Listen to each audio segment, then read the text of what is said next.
Okay, the stream should be starting relatively soon. Please give me a moment to get some updates, such as the updating YouTube thumbnail, things that sort. I need to sit down, find a better way to get this all set up quicker. Looks like YouTube's good to go. Update the Rumble description. Oh, that's good. There we go, got that going. Twitch is going, YouTube's going. Let me just double check my other screen. Please give me another moment. Get the music playing.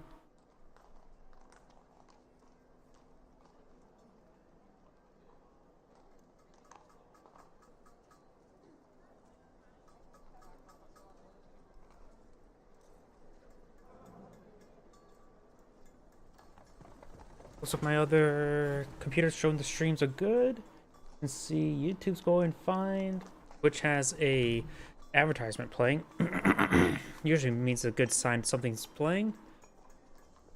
So let's go ahead and get started. I do got, of course, a handful of replays, so let's go ahead and get started. Probably mixed quality as well. And there we go, I had to turn on my other light. Like, one thing I noticed, well, it's best to play games not in the dark, in my opinion. Greetings everyone, and Grade here for another Age of Empires 2 Definitive Edition replay. Spawned on the bottom left side as the Red Dravidians, we have French Owl. Spawned on the top right side as, or just right side, as a Cyan Spanish, we have TW, number sign 1. The music seems a little bit disorganized. I don't know why. The music just sounds like it's not coherent. Oh well, it's probably me going a little bit crazy. But let's go ahead and cover each player's bonuses. Dravidians bonuses. They are infantry and naval civilization. There is some possibility of getting fishing ships on this map, but that's not saying all too much. They receive additional food or additional wood per advancing next age, which can be quite nice. Fishermen and fishing ships carry plus 15 food. There is some fishables, which not going to really pan out too much. PX technologies cost 50% less, which is actually quite handy. And we got skirmishers and elite and elephant archers attack 25% faster as I get all of my can't speak, which is quite nice. Trying to throw some arrows there on the scout right there. Other benefits are we do of course have the unique unit Urmai swordsman and Thrusade warship. The warship's not going to be useful. Unique text is medical core, which grants elephants additional health regen. 20 health per minute, which is not exactly a huge amount. I think like berserkers at base is 10, and elephants have much more health. But they can probably utilize it a little bit better. Unique technology is Wolt Steel. Infantry and cavalry attacks ignore armor, which is very handy indeed. Team bonus docks provide additional population room, which is not going to be all too useful. I see a couple blue. We do go ahead. Let's got a scout rush for Cyan. Let's take a look at Cyan's bonuses while these scouts are advancing forward. Looks like one of the villagers have been exposed. Do have a spearman trying to ward them away. The scouts are going to back off and enter back on in, going for another wall segment there. At least got it started. And this villager will go down to the scouts. Very nice. That is red scouts right there. One of Cyan's scouts do go down. Spanish. Gunpowder and monk civilization. Builders work 30% faster, which is always nice to have. Blacksmith upgrades don't cost gold. Very nice to have. Cannon galleons benefit from ballistics, fire more faster, more accurately, and gunpowder units fire 18% faster, which is not bad. Unique unit is a conquistador, is a mounted hand cannoneer, and the missionary is a something to do with your wife. Unique text, we have the Inquisition, monks convert faster, and supremacy, villagers are stronger in combat. Team bonus is trade provides additional gold, but that's not going to be very useful in a 1v1. We do got now a blacksmith being employed on out by Cyan. And Cyan is going for a handful of scouts. What technologies can okay, Spanish. Spanish is a Cyan. Hasn't clicked in my mind just yet. He of course can get light cavalry and hussars later on, but that will be about it. He does have access to all cavalry technology, so he will just have very generic cavalry other than the conquistadors.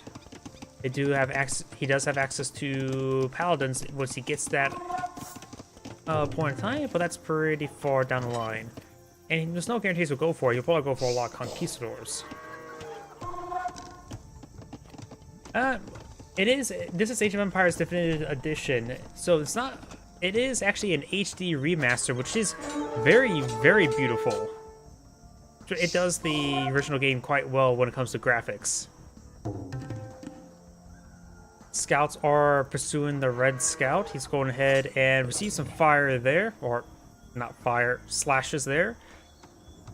Science currently just going for a bunch of villagers. Let's take a look what Red is going for. We've got villagers, and I saw the archers. They do have a bit of a hit squad of archers. Spanish can go for archers of their own as a nice way to throw off your opponent a little bit, since they only can't get even crossbowmen. And now his scouts are, they only have 2 pierced armor at the moment, and the archers have 5 damage. They just got their first archer upgrade, which would put 50% more damage on these scouts with the 2 pierced armor. Red Scout here will spot all the horses inside a stable. And the Cyan Scouts, maybe just a good idea, just try to apply pressure, keep your opponent contained, but you won't have any capability in going for any sort of harassment.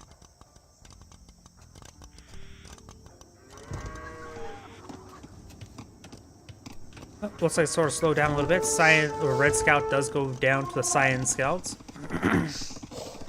And we got a good number of farms being pulled out by Red, looks like. Red still does not have Castle Age being researched, and the Cyan Scouts do manage to find an opening there. Gets good hits in. Switch over to Cyan. Cyan's currently deploying out nothing, so likely Cyan is saving up his resources to tech up. You got a... 1 scout does go down, 2 scouts actually did go down, 1 red villager went down. And let's see now... Military villager, there we go, villagers. Red is behind of Cyan's villager count. Cyan is going for a bunch of skirmishers.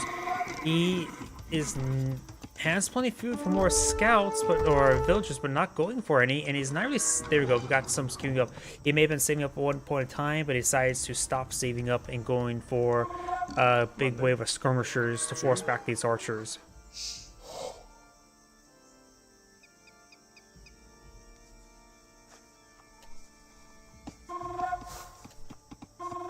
He does have a great number of archers there, but the skirmishers, of course, they're a counter unit.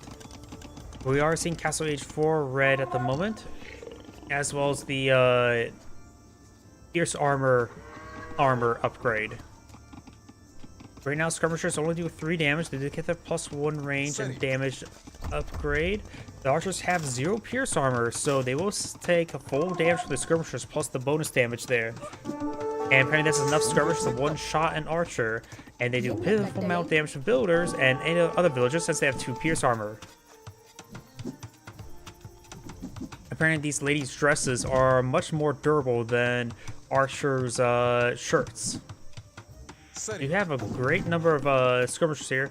Whereas I am for a counterattack with these archers, he slipped around, and one of Red knows that, or Cyan knows that Red's going to be eyeing for a counterattack. His skirmishers are pretty far away from home, so it'll take a bit of time for him to get any reaction to this force.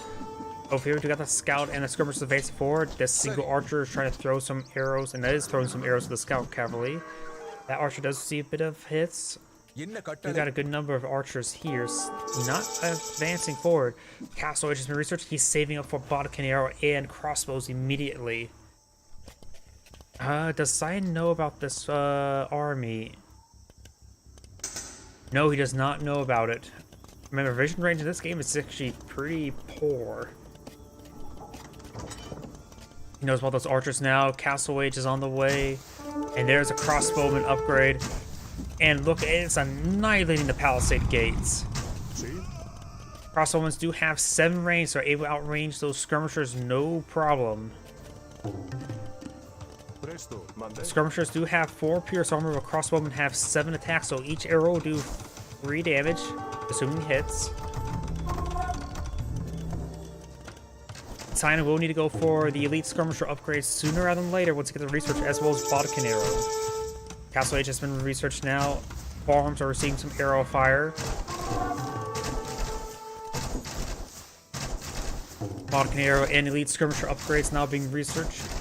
to help these guys level the playing field versus these crossbowmen. Crossbowmen only have 1 pierce armor at the moment, and the skirmishers are going to have 3 damage, soon to be 4 damage from the Bodkin arrow. Now give them up to 6 range. Crossbowmen have, of course, 7 range, which is... that range can be overcome, but it will sustain a bit of initial attack damage. And now with the Elite Skirmisher upgrade, he has matching range, as well as additional health. And now do got a... that is Cyan's castle. Cyan's going for a defensive castle right there, which should be able to cover this gold as well. Maybe push the castle onto this little bit of high ground. That would be great. Skirmishers are advancing forward. A big wave of villagers are advancing forward. He wants to get this castle deployed out to prevent these archers from going to his base. He won't be able to slip around to this direction. Oh, and I mentioned beforehand that would be in a great spot, and he agrees with me. I love it when I guess things right, or say something's right, and then later on the player agrees with me.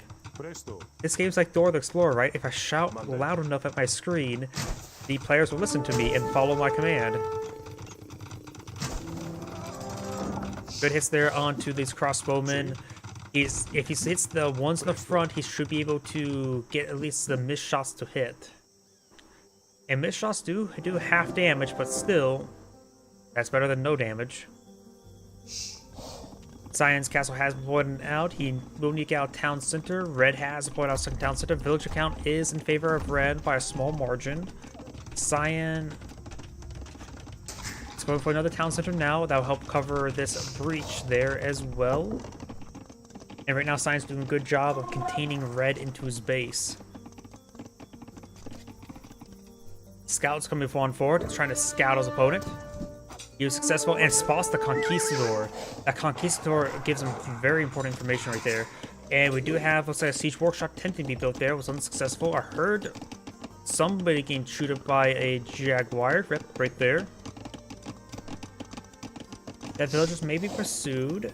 I think both players have spotted this relic. I'm not sure who's seen what relics. Cyan has spotted these 3 relics. And the last one's up here, and that's a safe one for Red, as Red's seen that relic. Red has only seen these 2 relics entirely, so not seeing that one's actually quite important. I put quite a bit of emphasis on relics because a little bit extra gold generation never hurts and does add up on enough. Add up quite a bit. Can't speak. Does add up over time. The tithes from it, very nice to have, especially when there's no gold left on the map. Skirmishers advancing, engaging the archer range. Still have 1 Conquistador, some more Conquistadors being pulled out. We do also got some Cyan monks. His opponent, Dravidians, is infantry naval. So they have swordsmen as well as access to some decent elephants. The monks will be useful versus the elephants if you deploy them out. You can always get some missionaries as well. Ooh, and these Conquistadors are receiving some good hits there. 1 Conquistador does go down, and you want to keep these guys alive. They are very potent. Whoops, and I knocked my headphones out of the port. Please give me 1 moment with that. Skirmishers advancing forward are nailing the house with a bunch of spears. Apparently throwing spears into a stone house like that's ineffective.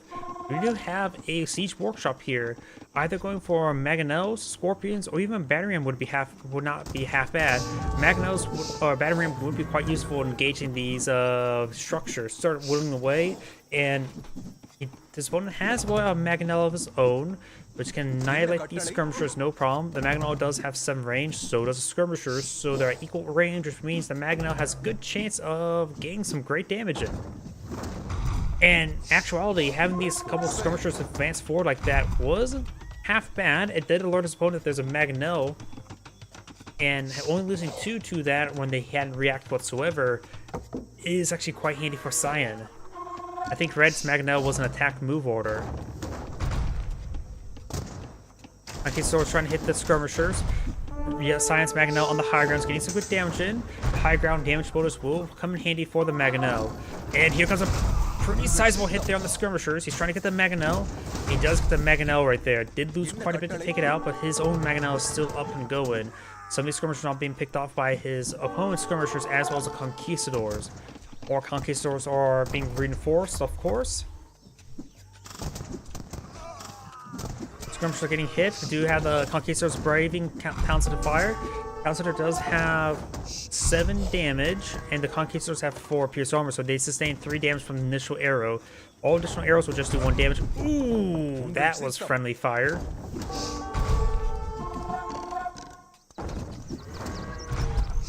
We have more Mangonels pushing way forward for red.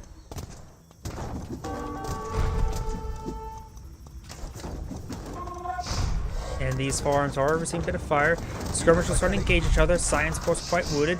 Red's crossbows are quite wounded as well. Science Mangonel does go down to the red Mangonel. That was a miss down the Conquistadors. Conquistadors, of course, mounted, so they're a bit more mobile. Science skirmishers are being cleaned on up. Red's crossbow advancing forward. There may be some more. There's another Mangonel there. And if it makes its way to high ground, it can get some extra damage or splash damage.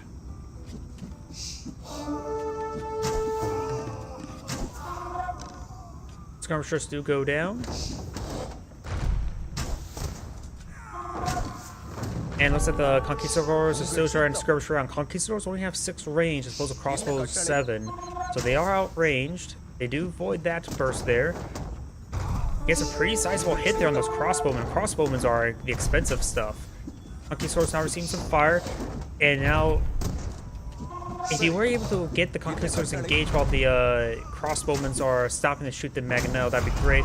All those skirmishers do go down. That allows the Conquistadors to push in a bit more better. This Mangonel does go down, but gets a deadly hit there. Science Conquistadors are slowly getting whittled away, however. And they start pitting off these crossbows with them now. And the Conquistadors will win out if they get some decent hits. Got more Conquistadors pushing way forward. We got Red's castle being deployed now. Science Mangonel needs to could find a very juicy target there on these villagers. Cyan has less villagers as well, down by 20 villagers, which actually is quite a bit. It's great hit there on the villagers, and the villagers going to be shanking that Mangonel. Mangonel does go down. Cyan just may need to back off, get reinforcements. Is there units inside that garrison? We do actually have Conquistadors being garrisoned inside that castle. It does increase its arrow count by 5, which is actually pretty good. They're just going to receive some skirmisher fire. Skirmishers can focus down these villagers. And right now, Cyan is going for Castle Age, getting out more Conquistadors as well. Trying to keep this castle up and going. Red is not gone for Imperial Age just yet. These Mangonels need to start hitting these villagers. I think at this point in time, he needs a castle without his own. Some of these are ran by swordsmen are being hit as well. Ran by swordsmen are more or less a quick reserve. Here comes Conquistadors. Hit around on the castle. Does take that out. Villagers going to be trying to build the castle once again. He does have a great number of Conquistadors, so if he doesn't stop the villagers, the Conquistador will rip them apart. If he goes with the Conquistadors, the villagers will have can build without receiving any aggression. These villagers may need to back off at this point in time. He's losing a good number of them. He needs to make sure he keeps one alive, and all the villagers do go down. Got another wave of villagers advancing forward. He should be able to get the castle up with those reinforcing villagers. Red's not going for castle Imperial Age now. Cyan is almost got Imperial Age, and he needs to get out Trebuchet as soon as possible. Horse and Bombard. He could throw the Conquistadors in the castle. They're a little bit wounded. And now we do have our first Trebuchet on the build queue, getting Wheelbarrow as well. How many townsends do we have for Cyan? Just, looks like just the 3. Oh, there's a 4th one there as well. Cyan's not doing all too great on villager production. He does have a bit of food to spend in. And the siege workshop does go down. Both these castles are on high ground. I don't think he can get trebuchets up here to fire against this castle. That's maybe at the max range. He could try getting one's trebuchets at the same height in order to siege the castle. That looks like it is the case. Oh. Jaguar says hello to the villager. The villager is petting the kitty with her knife. And she shanks the kitty. Going for some houses here, but does go and finish off. Multiple villagers are getting picked off, but he does have a good number of villagers right now. 114 versus his opponent's 85. And the castle's getting some good, receiving some good hits there from these trebuchets. And I think he does get high ground damage where he's at right now. So, and because that seems like it's punching a bit harder than it normally would. Now this time Snook can be focused down. That can help deny the gold.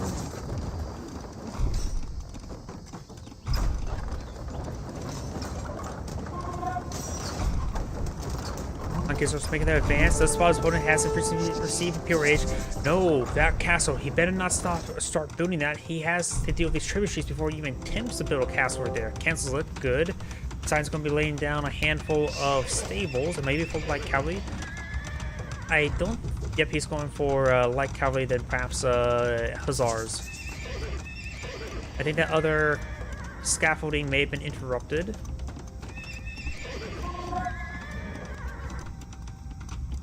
And now we do have conscription, as much of other researchers are being deployed out for Cyan. For red, we do have, there's like arbalist, chemistry, and halberdier. Going for more of an archer focused army. He doesn't have any technologies to really maximize archers, but he does have all the stock standard. So he has good arbalists, to say the least.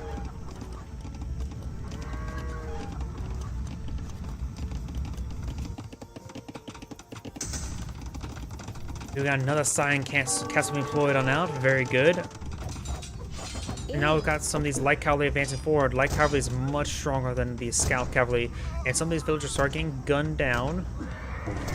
And now we've got these trebuchets advancing forward. But those are going to just hit various infrastructure. Getting the archer range first. Very good. Some of these conquistadors are being picked up. Light cavalry getting some good hits as well. We got the run by swordsman. Wait, they have some sort of charge attack there? I'm not sure what that charge attack does. It probably just bonus damage. Oh yeah, I'm getting them mixed up with the Arambai swordsmen. These are Urumai swordsmen. Getting all their names mixed up. We have these pikemen advancing forward, halberdiers on the way. Does get some infantry units there with his trebuchets. These trebuchets just may need to back off. It's like I'm getting hit.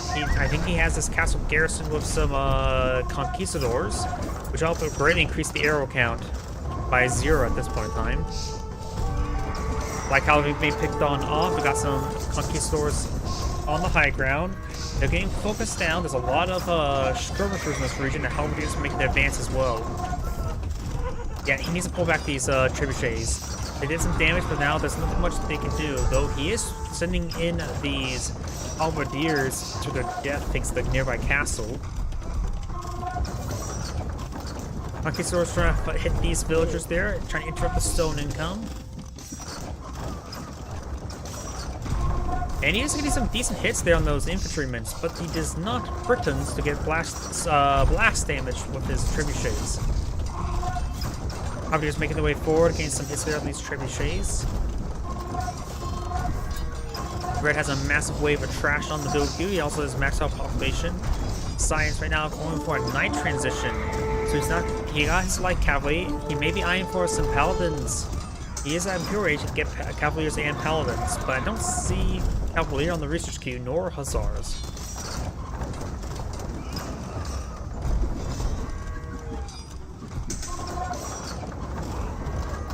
Cyan has claimed 2 relics, which is very good.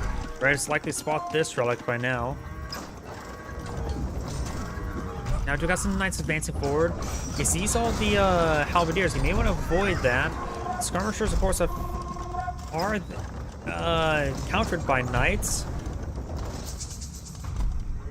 But there's a little bit too many halberdiers.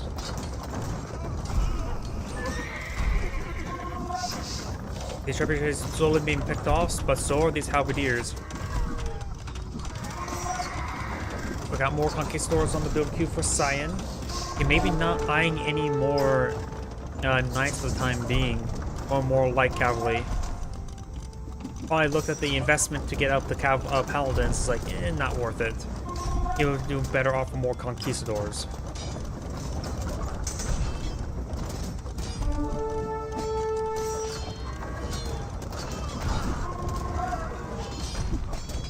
He's like how they're getting some good damage onto these forces. Science trying to hold the line. Let's take a look at Science boom queue.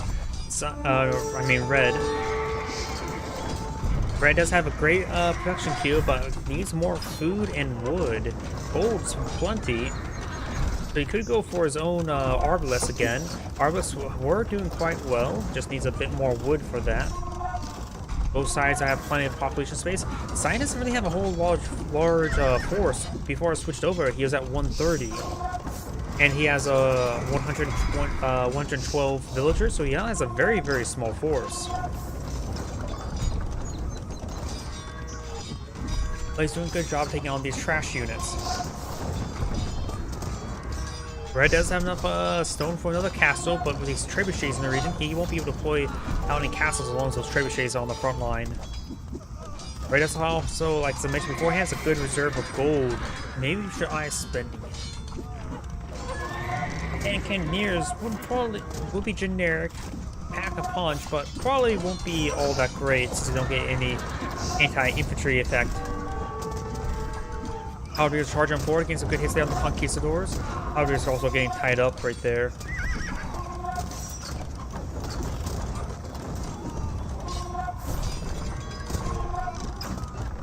Hussars have been deployed on Alpha Cyan.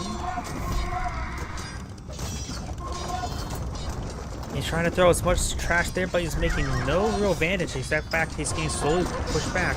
He needs to build some more barracks in the back line. He has a lot of villagers right there not being tasked as well. He has 20 villagers not being tasked, which is massive.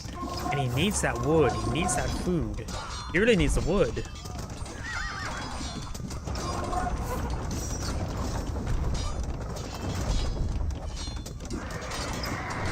Red's deploy out his own trebuchets now. He's getting some hits there on the Science Castle, so of course it's on the high ground. He's on the low ground. He's being put up here to get to the equal ground. And Science is starting to target down Red trebuchets as well. He is trying to repair it up in combat. He does have a good force of halberdiers for defense.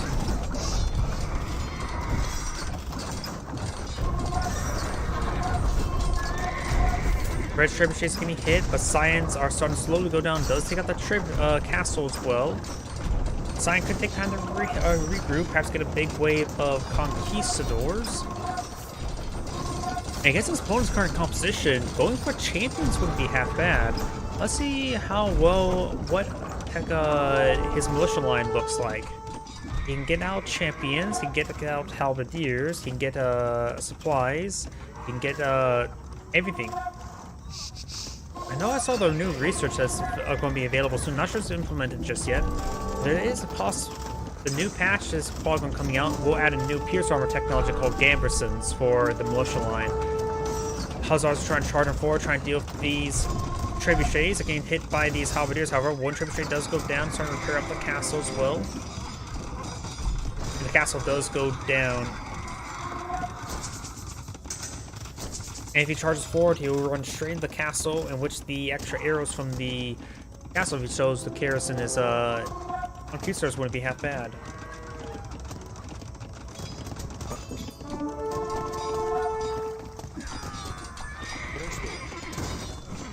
Light Cavalry does take out another trebuchet. The Light Cavalry or Hussars going to advance forward to another trebuchet, gain some damage there, but he probably won't be able to save it. If all those Hussars do go down, but now he's going to hit some of these villagers, trying to collect that gold. We do have some Mangonels on the field, and halberdiers are charging on forward, trying to chase down some of these forces. But they're getting ripped apart by the castle. They should get some good work onto these Hussars, however.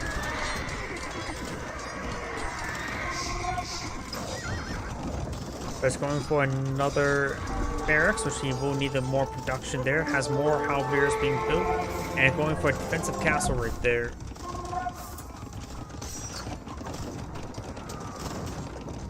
Cyan's trebuchet is way back here. Some of these stables now getting under siege from Red's trebuchet.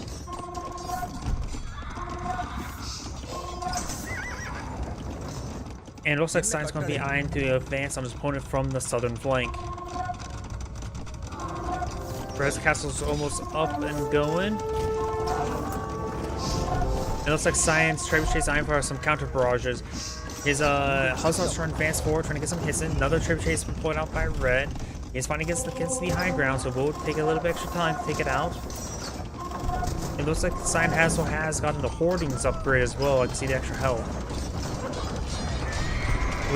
The Hussars are going forward. Does take out one trebuchet. This other one is being repaired.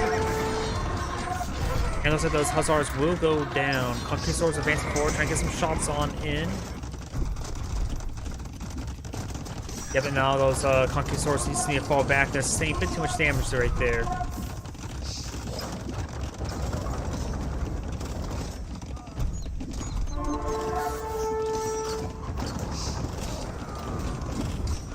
Conquistadors do get picked off by those Hussars, or not Hussars, Halberdiers. Looks like more relics been claimed. Looks like Red's found that safe relic of his. Now the Halberdiers are advancing forward. They're going Brave Castle Fire, so they will sustain a little extra damage there, as that also gives the Hussars some time to charge forward, hit that trebuchet. Looks like Red has a massive reserve of stone. Both sides are drained of gold quite a bit. I think Cyan just may have bought some gold from the market, so he's using some trade there. Red has finally got a good reserve of wood. It could take time to build some more barracks. I do have a bombard here. Does fire one more shot before going down. Takes out the trebuchet there, but there's now 2 reinforced trebuchets. And Red's going for some houses to act like as tank traps. Some of Red's villagers going down to these Hussars. Cyan's is out of stone for the castle. Does have a bit now. And we've got the Halberdiers trying to engage these light cavalry. He will draw them into the castle.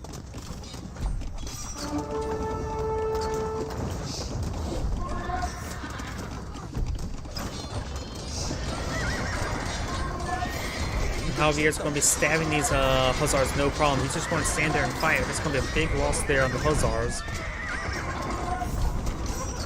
Red is making a good protection there, getting just more and more Hussars since he knows his opponent's just going straight for Light Cavalry and Conquistador. His opponent has not really transitioned. Could have transitioned to the militia line, I would say would have been a good idea. Even just getting out Log Swordsman probably will pay out big dividends. And I think Cyan may have backed out of the game. Yeah, Cyan's backed out of the game. I'm so surprised that Red won the game. It looked like he was pushed back quite far, but then he managed to claw his way back in.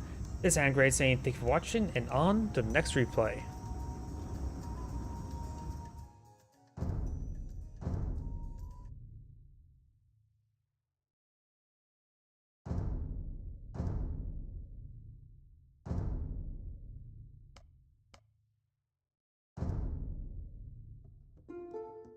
Greetings everyone, and Grade here with another Age of Empires 2 Definitive Edition replay.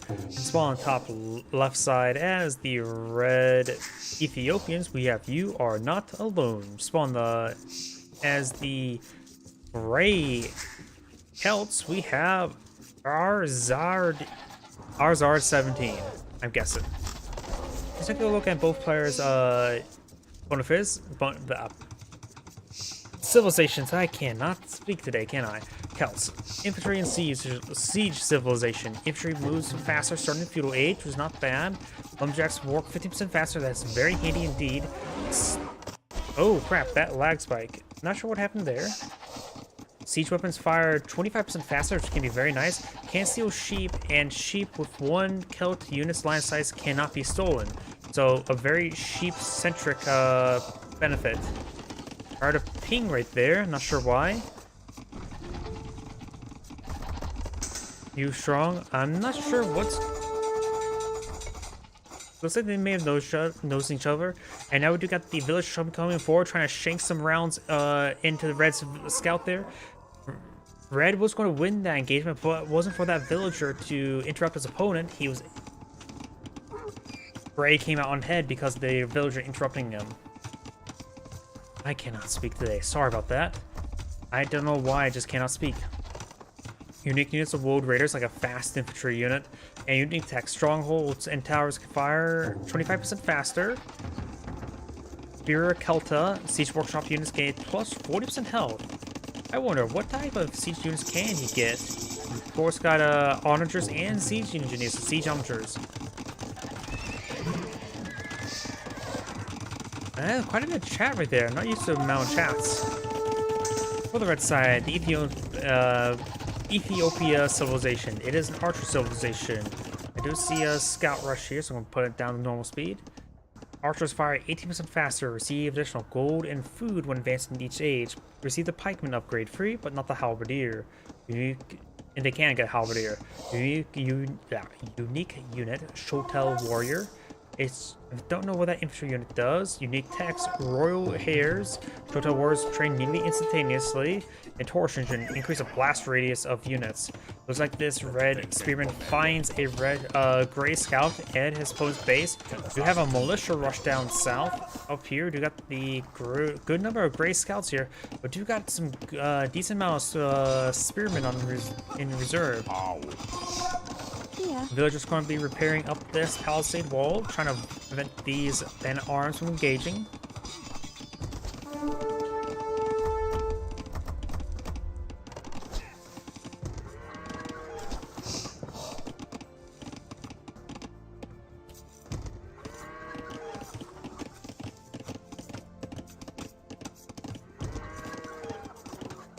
Scouts are making their way forward, trying to find some sort of engagement. Maybe we'll find this, nope, does wall himself in.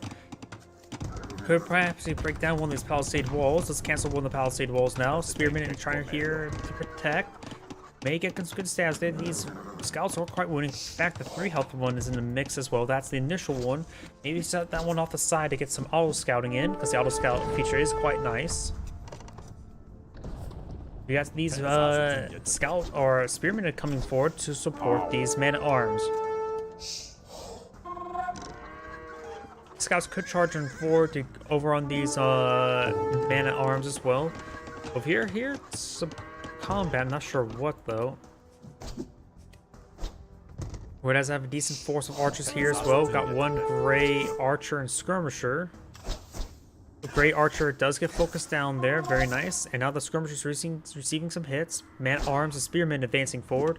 We do got some more skirmishers pushing the way forward.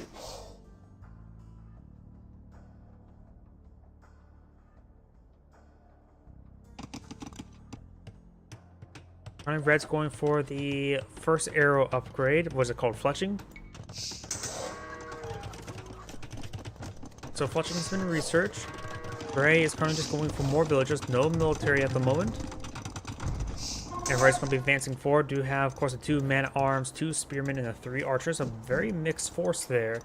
Versus opponents is skirmishers, 1 archer, and a good number of scouts. I still say pull off the 3 health one just for the auto scout capability.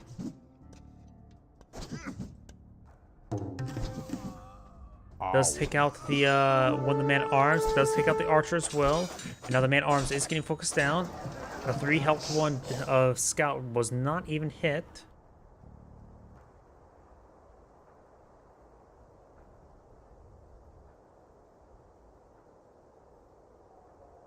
And the scouts and skirmishers are advancing forward. And Red did charge forward, does take out 2 of those wounded scouts as well. I thought he was going to continue forward and run away, but guess not. Lion does find some noms onto the archer. And Red does have a pretty good wall, going all secure himself quite a bit of land. It looks like the gray scouts coming forward. They're going to try to make a breach. These forces still pushing way forward. There's like some of Red's or Gray's reinforcements are being pursued. Does take out that villager there. Skirmisher goes down as well. And Gray may almost has breached the palisade wall, interrupting these villagers. Does breach the wall right there. And that is going to be a pretty sizable force right here. The scouts, they take out a villager there. So both sides lost a villager. Gray has 41 villagers. Red has 36.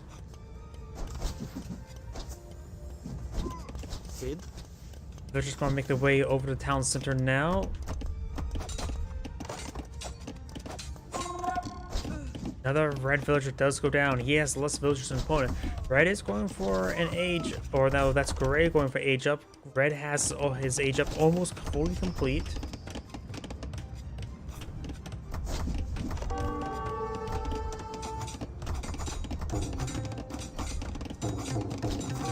House receiving some fire there. This house has not been started construction, so it's able to be bypassed. Red archers do get picked off right there.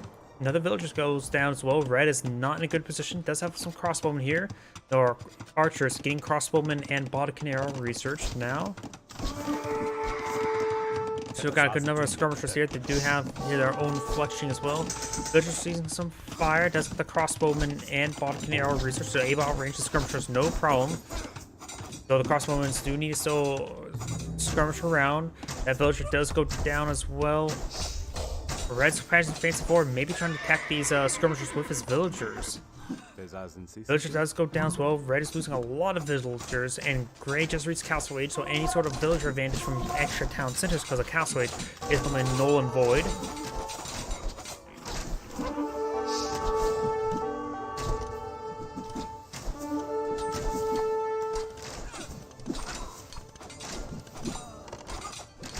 Looks like these forces are going to get cleaned up by these villagers.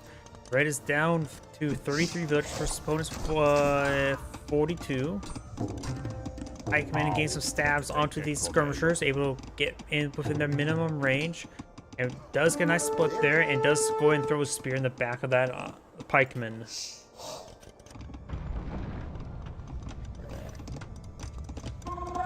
Going for our palisade gate there, very nice.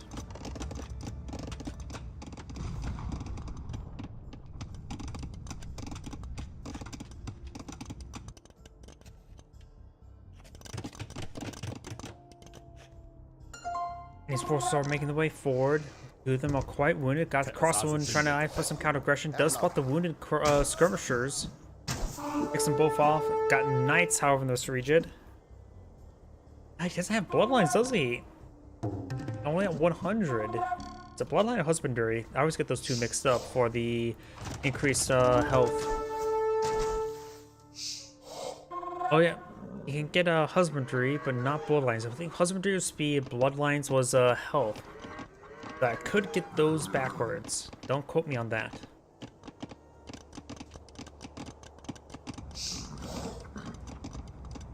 Knights are advancing forward, going to try to make a breach. This palisade wall could be quickly focused down.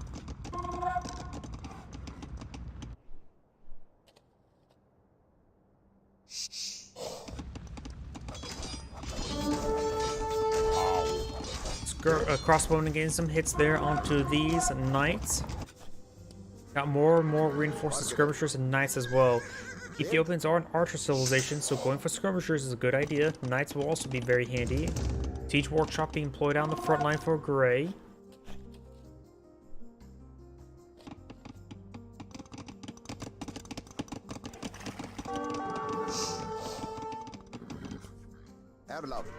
Crossbowman advancing forward. There's 7 crossbowmen, 1 skirmisher. I do have more crossbows being deployed now, but they may get intercepted. These knights can quickly close in onto them. The knights have horrible vision range, so they may not even see them. Doesn't unlock the gate, so he's going to try to pursue these knights. Siege workshop is being completed.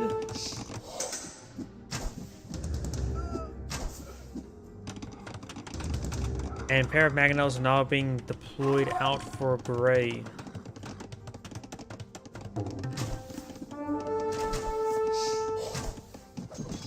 Knights advancing forward, able to overrun these crossbowmen, no problem. Skirmishers advancing forward, didn't receive a whole lot of damage there. These forces are getting cleaned on up. Red is backed into a corner or onto a hill. Mangonel firing gets us a good hit there onto the villagers.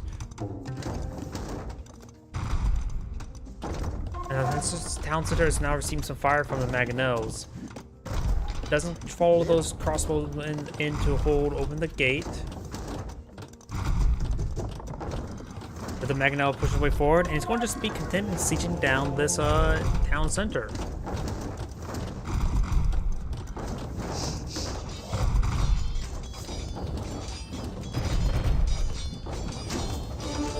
Breaking through that palisade gate now with a nice crossman trying to defend, but got skirmishers providing some good supporting fire. Does get some health there on that house, can quickly be picked off. and not really going to accomplish too much. This Mangonel does get overran as well by the Knights. Multiple Mangonels being floated out. Gray's going for a massive Mangonel to siege down this region. Anything else, Town Center is a very good boom right there. Now, I mentioned Red has less villagers than opponent, and that makes them even have less villagers.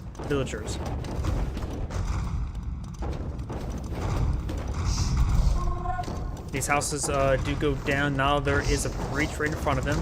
We've got quite a bit of infrastructure deployed on the front line, including a church and a stone mine. Barracks being focused down. Red needs to get out some more Mangonels to deal with these, well, Mangonels.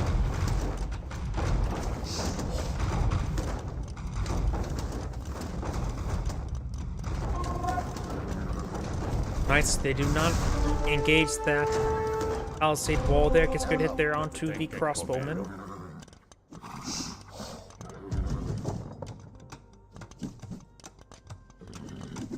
It looks like now the Mangonels are getting repaired on up. Try and break down some more of these houses. Let's take a look at... And Red is backed out of the game. This is Anagrade saying thank you for watching, and on to the next replay.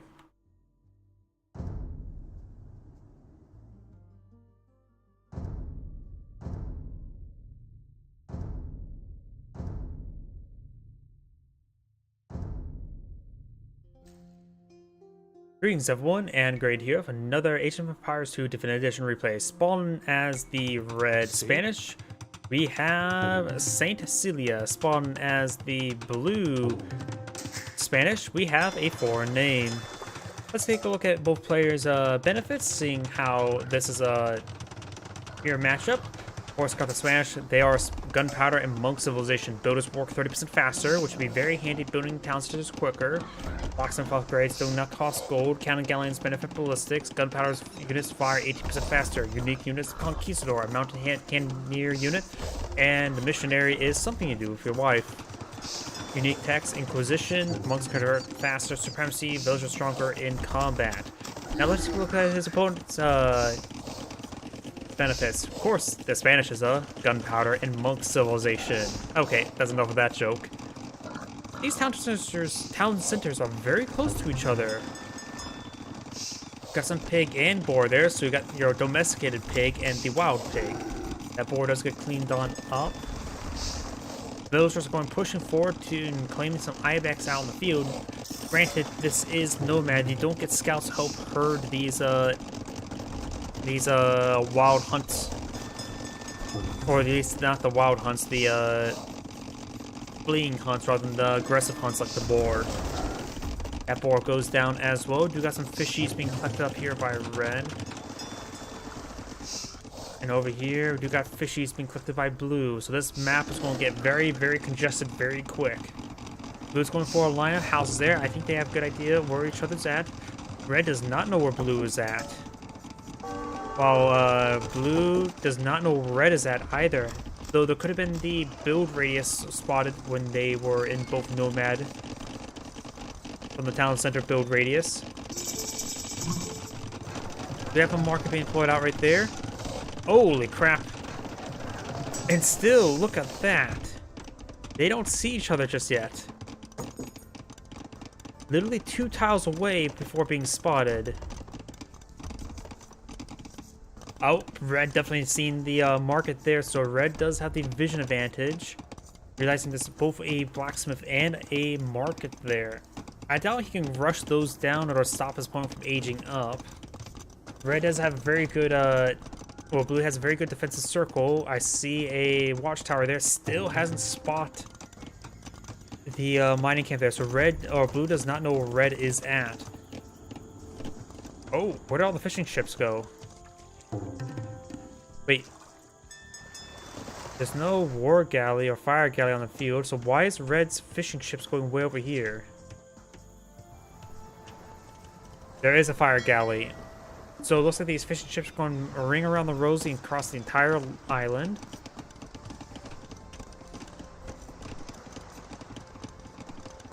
Nothing out on the field. Blue's going for a fast castle. Red is going for a fast castle as well. Blue, of course, has the aggression, so Blue will maintain good food income with his fishing ships. Does have a slightly higher villager count, which means Red's fishing ships are doing nothing right now are very much not doing much. Trying to go for the fish right there, but the fire galley is making its way forward. There's a fire galley being built right there. Blue has gone to the castle age now. Has Blue seen where his opponent's stuff is at? No, he has not. Going for a castle right there and not realizing and spots the red villager right there. He will not cancel the castle there. His opponent's building an outpost there, so now he knows where his opponent's villagers are at. And he now sees castle grounds being laid out as well.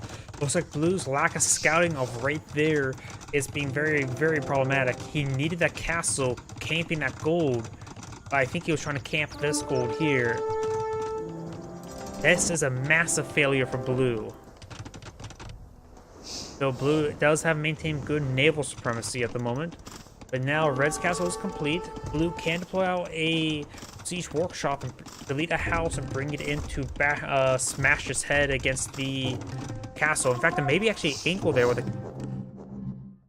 looks like... Wait. Red back out of the game? I thought Blue would get back out of the game. I guess since Red didn't like the fact he was losing so many fishing ships, he didn't like that fact. But Red has a much more aggressive position right here. I think Red tapped out of the game far too early. Well, let's take a look at gold. Does Red even spot any other gold deposits? I understand. Oh, can't see there. So Red may have not spotted this gold deposit right there. That could be the issue where he can no longer claim this gold right there. And that may be his biggest one reason why he backed out of the game. But I'm not sure. But either way, this Anchor is saying thank you for watching and on to the next replay. Sorry that replay wasn't very good. To me, it was setting up for a very, very explosive start. Okay, I've cast a lot of Spanish. Let's just get a Spanish game for the time being. Greetings everyone, and Great here for another Age of Empires 2 Dividend Edition replay. Spawned on the right side as the yellow Bretons, we have Mihai06. Spawned on the left side as the blue Khmer, we have Barleys. Let's go and cover each player's civilization bonuses. Bretons, Foot Archer Civilization. Counselors cost 50% less starting wood in the Castle Age. Wait, costs 50% wood starting in the Castle Age. Okay, I can't read, can't I? Foot Archers accept skirmishers get +1 range in Castle Age and +1 range in Pure Age, giving a total of +2. And Shepherds work faster. Shepherd. I don't know why I think of Mass Effect when I see the word Shepherd. Spawn on the left as the blue Khmer, Siege, and Elephant Civilization. No abilities required to advance to the next age, which can be nice if you're going for a very, very fast castle. You can skip the blacksmith and market, probably very useful in arena. Markets and farmers do not require mills or towns to drop off food, so you can just squirrel them away in the corner of the map. Villagers can answer houses as garrisons, which can make him deploy a house next to a scored away farm, and that way it can be nice and safe.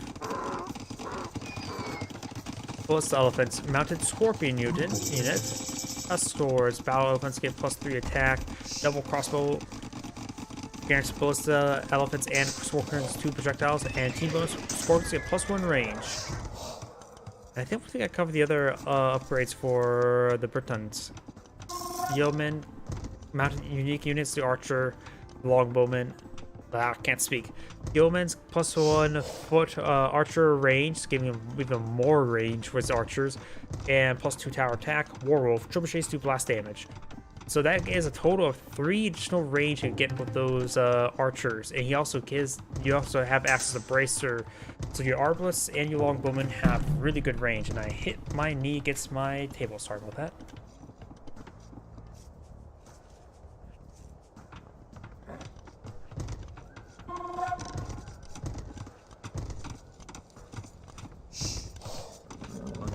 Blue scouts advancing forward may get stabbed by this spearman, crossbow or bowman firing some arrows into the scouts as well. It looks like Blue's going to try to get these villagers. That villager decided to stand and fight, shanked the horse a couple times. He's not exactly too concerned about the 2 scouts. 2 scouts is not exactly very lethal. He does have a decent defense force here. He's trying to block some in as well. Does manage to get the walls up there, so he's going to try to break out through there. These walls could be finished off. Yellow's villager does get quite wounded. Over here, got a couple more skirmishers and another scout being deployed out. And I knocked my headphones out of the jack again. Sorry about that. These scouts are still tapping away against these villagers, but not really accomplishing all too much. On the left side, we do have the scouts do meet each other right there. Skirmishers are still advancing forward. Bowman gets some decent hits there. It is clear that the Britain players going to go for archers. The whole civilization is around improving their archers. Scouts do find some hits there onto these lumberjacks. He may be eyeing for a counterattack onto his opponent.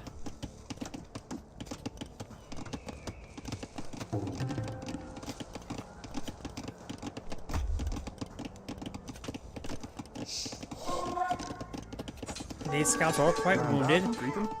We do got some more shanks there onto the scouts.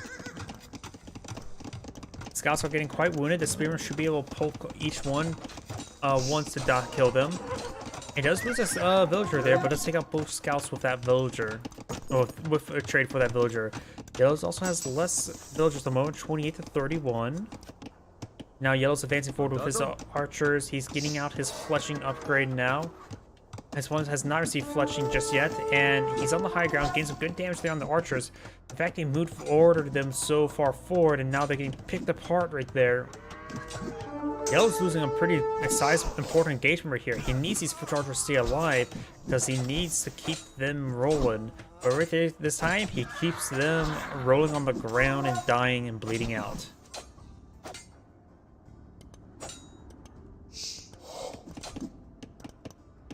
Scout does pick off one of those skirmishers there. And Yellow has now fully encased his little village area, but it is not a whole lot of land there. And Blue's is not a very large amount of land either. Yellow Scout is withdrawing. We do got these bowmen advancing forward. Blue's going for mass skirmisher because his opponent is Britain. He's going to go for mass archers. So you need skirmishers and knights. Scouts will have a bit of trouble, especially when the archers get into a large enough number. But Blue just going to need to really push forward with these skirmishers. Takes out that ostrich. Ready. Scouts and archers advancing forward, trying to get some arrows onto the scout Kelly. Fletching has been researched. His opponent's fletching has been researched as well.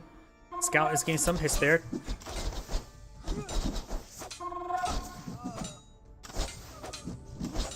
These skirmishers are being focused down now. A couple of the yellow archers do go down, but Scout does a great job of just getting some good damage in. Now the archers and the scouts advancing forward. No Castle Age for yellow just yet. Blue is not going for Castle Age just yet either. Yellow scouts advancing forward. These scouts currently have 2 pierce armor. The archers have 5 damage. And right now it just doesn't have a good enough number to deal with these skirmishers.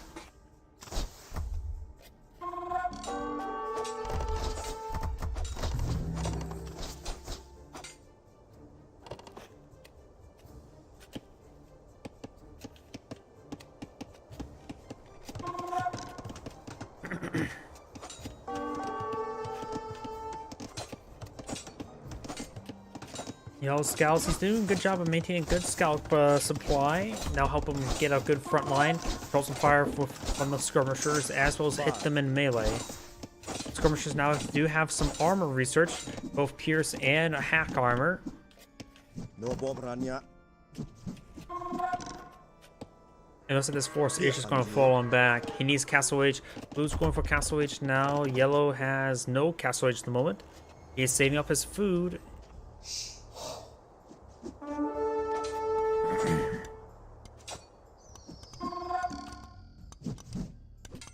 Doing a good job avoiding that skirmisher fire with his scout cavalry. Got these archers advancing forward, but still quite wounded.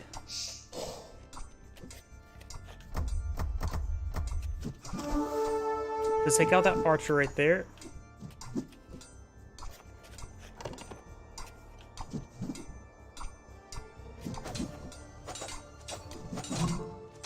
Blue is now advanced to Castle Age. Yellow has not received Castle Age just yet. Blue will likely get a skirmisher upgrade immediately. Nope, going for Knight, which is also pretty good.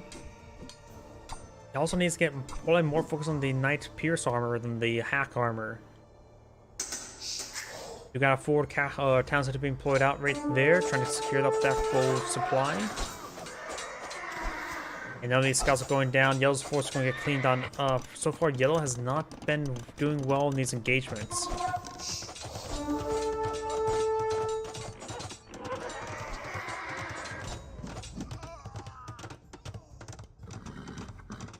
Knight's pushing way forward. We got these forces going to be supporting the Knight as well.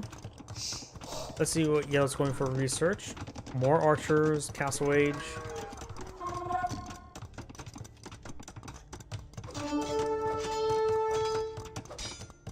So we're going to go ahead and reinforce this Palisade Gate with some housing. A lot of housing there. Going some more archers. We're going to need a lot of archers at the current rate.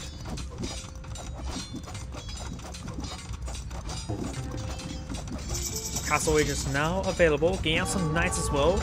Getting a good force of knights to support out his force wouldn't be half bad. Because honestly, his opponent knows what his opponent's going to, if he goes for Mass Archer. He's just trying to be less predictable, which is very important.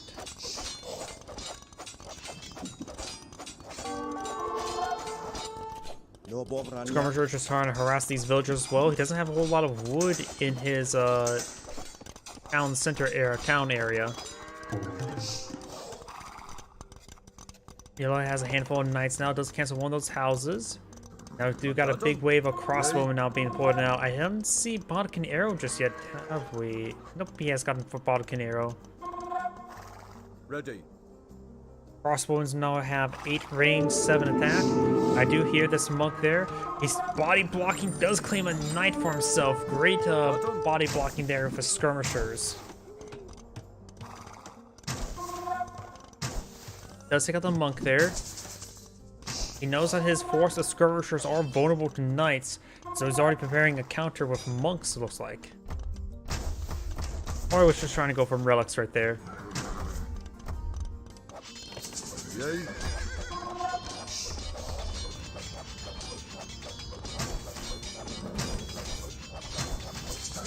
Gets good hits there onto these villagers, but it looks like he's putting a lot of rounds into the town center actually.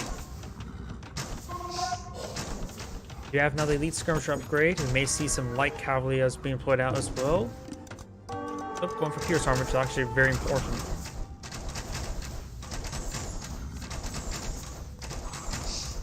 Skirmishers are making their way forward. They do have 7 range versus the crossbowman's 8 range.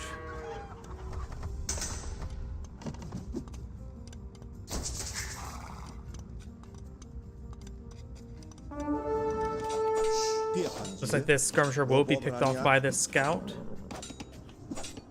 Looks like that skirmisher is in a hold ground stance, so it's not running away from the scout cavalry. Yellow has a very good force of knights here to support his archers. Blue's going for a handful of monks as well as a good number of villagers. Right now, Blue does have 10 more villagers than his opponent. And showing some conversions there. He may get himself 2 free monks there. I see at least 1 converted. Looks like both those monks do go down, so he's only got 1 knight converted. Crossbones are advancing forward, trying to get some hits there. Skirmishers are getting overran by these knights. The town center fire is going to be very useful. His own captured knight is now engaging, getting some good hits in. And support the town center as well is able to stay alive. Alright, go for a conversion. Nope, and he does get out of range right there. Crossbowmen advancing forward. Not sure we see a castle anywhere for the castle tech. No, we do not. The castle tech is the Omen, which does get the foot archer's additional range, so getting 9 range crossbowmen will be very devastating, I would say.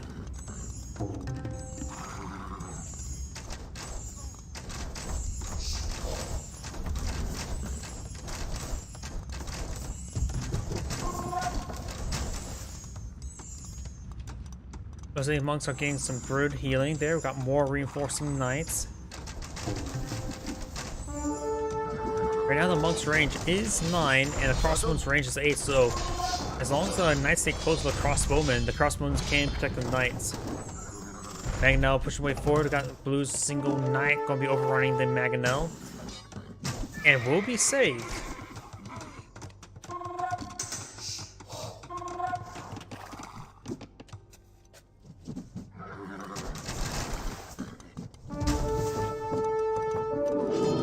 I do hear the monks now converting there. It does get a handful of knights there. These knight conversions are very, very important there. But it looks like the monks, a couple of them are still alive and getting some much needed health regen on all these forces. Yellow does have a handful of Mangonels on the point of view, but they're getting quite wounded. Got a monster to put on the front line. Yellow's knight count's not very high. Blue's knights are advancing forward.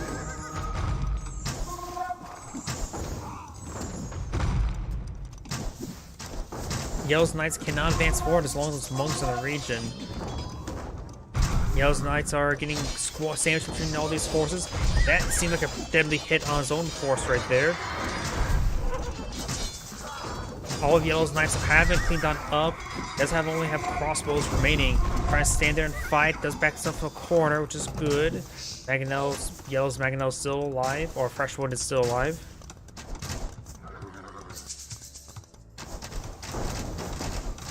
Does throw some rounds in that skirmisher. Right now the villager count is in favor of Blue, 80 to 60. That's a very, very large villager count there. And Blue's eyeing for some counter aggression there with his knights. Trying to engage these various forces. Looks like Yellow's facing forward with some miners there. Maybe trying to build out a castle somewhere.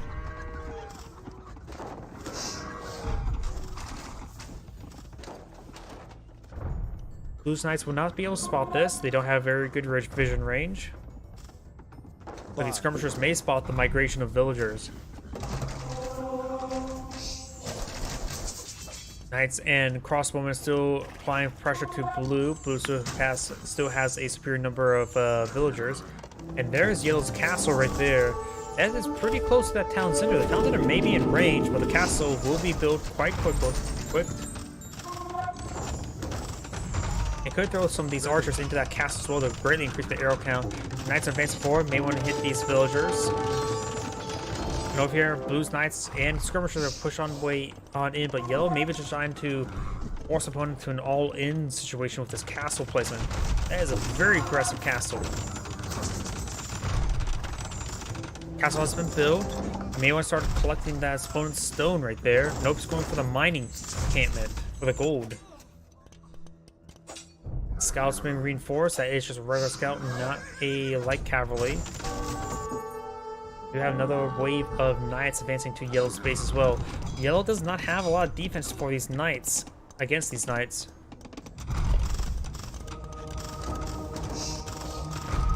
Try and convert that villager. Does get the villager right there. And the villager does stay alive there, thanks to the fact that the town center did get a bit too much wounded there. Yay. Clayton. Good in town center now. More of Blue's knights advancing forward. And Yellow's going to be losing his much needed villagers. That's a lot of villagers down. Yellow's deploying out some more knights, but it's still severely outnumbered. Blue has, or Yellow goes ahead and claims the opponent's gold, and that is a very large gold patch there. That's actually a starting out gold patch, so that is a very, very valuable gold patch being denied. Knights are advancing forward, trying to engage Blue's knights. Blue's knights can easily kill off those Yellow knights there. They are very wounded and outnumbered. And right now, Yellow just needs to pull out some spearmen to protect against these knights. Blue is just charging forward with knights, as we got Yellow now just trying to force his opponent down with a forward castle. It's getting very, very messy very quick. Blue's also claiming this gold node there, this stone as well. So it looks like Blue's just going to be expanding out to various different locations there. And the villager count is still pretty low for Yellow.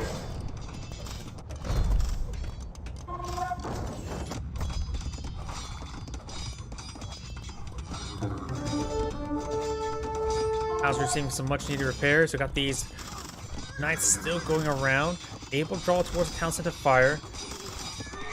A couple of those knights do go down. Now the town center is receiving some fire. And blue's going for even town center right there. Crossbowmen being overran. The economy for both sides. Yellow has no food whatsoever. Trying to get these farms collected there. Got a big wave of villagers coming back on in, trying to go for a defensive castle.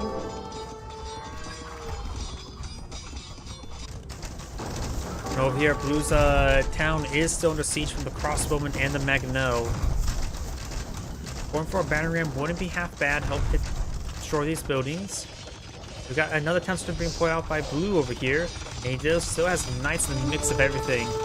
Yellow has walled off this region, finishing the wall with a castle. The castle's been built, gained some good hits there onto these knights.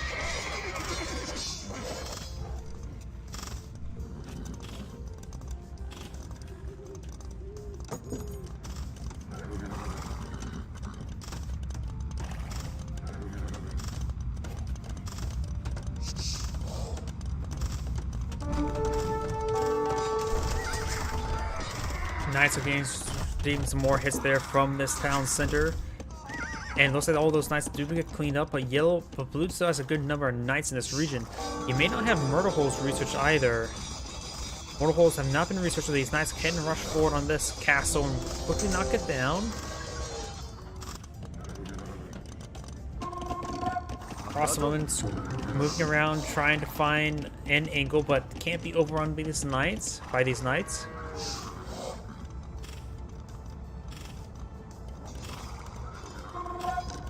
This is just a very precarious game. Both sides have just enclaves everywhere. There's no solid front line. Yellow's crossbowman has to avoid these knights like the plague. These crossbowmen are also being picked off as well, so Yellow can't get any reinforcements to his army, and it looks like Yellow has surrendered. This game got too messy too quick, and Yellow just didn't have a mobile force to handle a messy game. This is Angrade saying thank you for watching, and on to the next replay.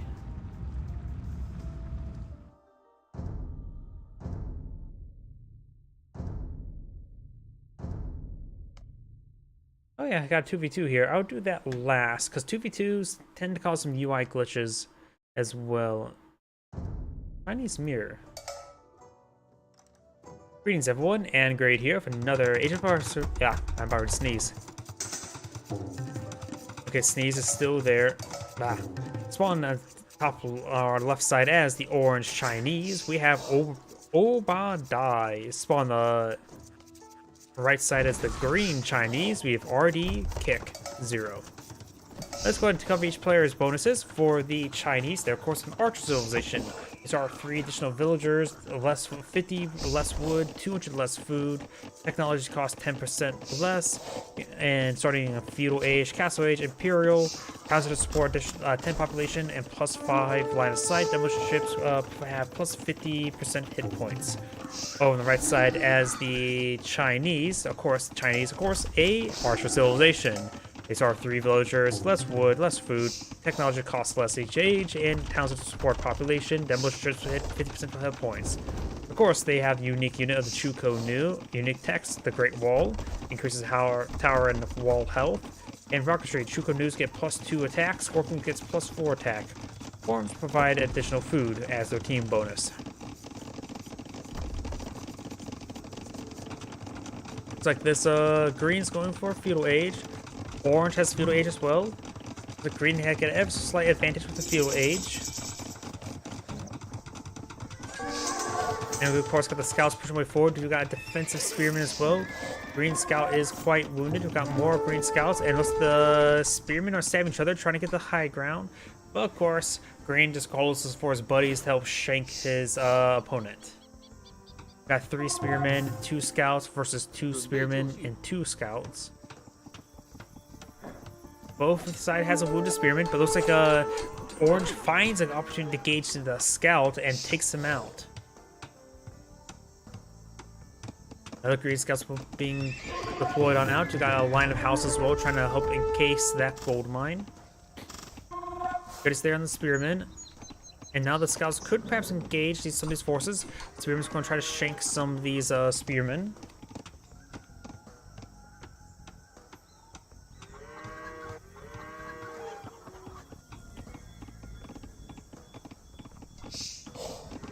And get some good hits there on the retreat.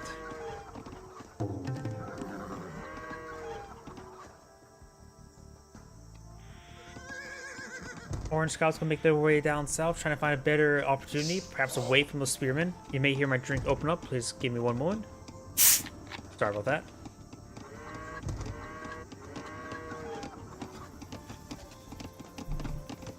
Orange scouts is making it to the far side. Green scouts going to try to engage the orange scouts. Just so long enough for these green spearmen to poke them. Green is trying to go for some body blocks here, trying to avoid that villager going down. Does receive a hit there. Orange does find a small engagement there onto green scouts as well. They're just going to be finishing the wall off there. Again, nice little circle starting there. I always like seeing the circle settlements. Over here, Orange going for more walls himself. And likely we'll go ahead and finish it off through this direction here. There's a little bit of opening up here as well. I'm not sure if Orange is aware of that. He is aware of it.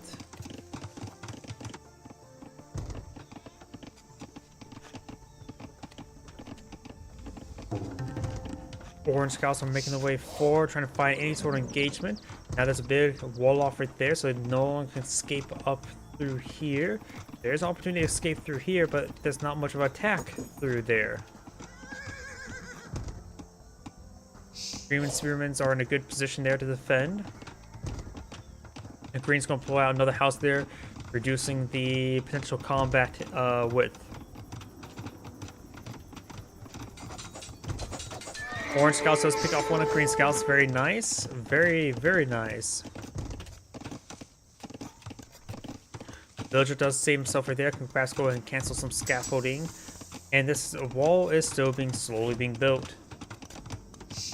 Orange may find may try to escape out now. We're seeing a bit of fire there. Does run to a corner. Spearmen are closing the gap.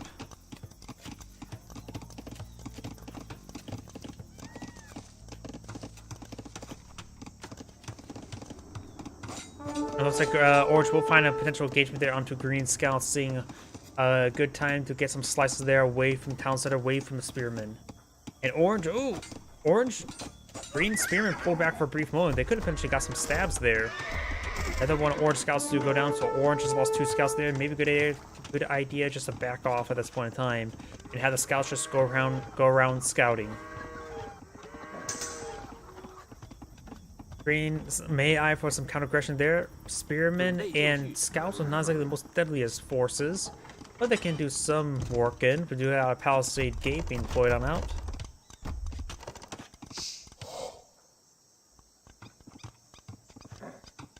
These forces are advancing forward. You got, of course, the gold miners getting some good amount of gold there. They're fully encased from this side, so don't have to worry about any sort of aggression. So, the Scouts are going to try to hack apart this stable. Stable has, of course, some 0 hack armor. Currently, at least. Spearmen are going to come before as well. Going to start poking the horses' butts as well.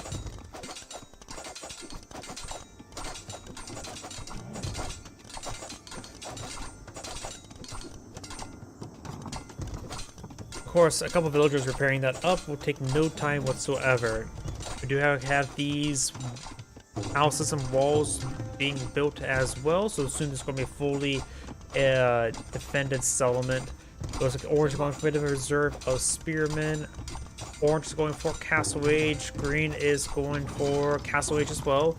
So their technology timings are quite similar, at least, with a lot of stuff. Green and Orange almost got some engagement right there. Stable has went down half health. Will take a bit more time to get that cleaned up. It looks like Orange been eyeing for some bloodlines, so maybe eyeing for more heavy and knights.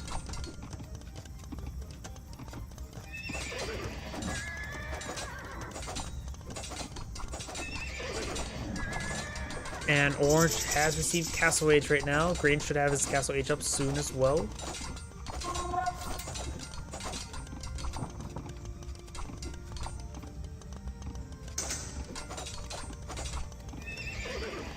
This knight is now being created. So first knight's on the way. Orange and green spearmen stabbing away, but it's going to be a very slow draw-out fight. Green scouts pushing away forward, so against good engagement, and now the first knight is deployed out on the field. Orange has won the ground game. These spearmen are severely wounded, and does find some pokes there onto the knight, getting a lot of damage onto it. It's continuous fighting right there. It does take out all those spearmen, and the scouts are going to run away. Camels are making the way forward.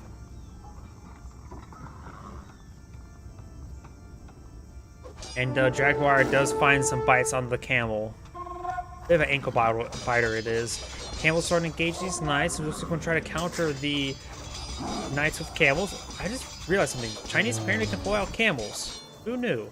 Wait, how does China get access to camels? It's more of a Middle Eastern thing, right? Sure, India had camels, but I didn't think China had camels. I suppose they may try to claim Tibet. I don't even know if Tibet had camels.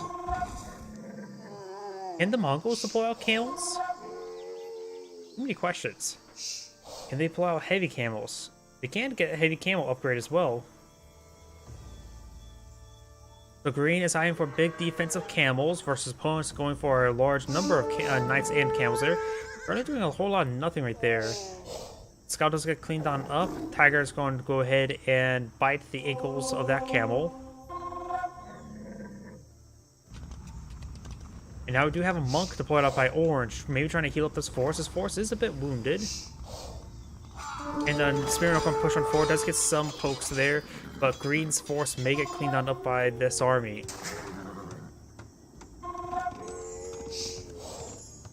Getting some much needed healing there. It'll take a bit of time to get everything healed up. They're not Byzantians.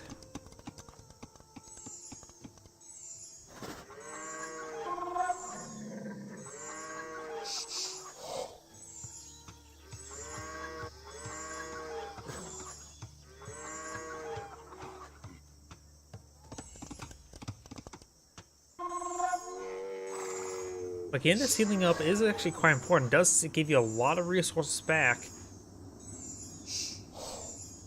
Not necessarily resources, but maintain your supply of units, equivalent resources at least. Green's going for his own relic. There's also this relic here, Fog of War.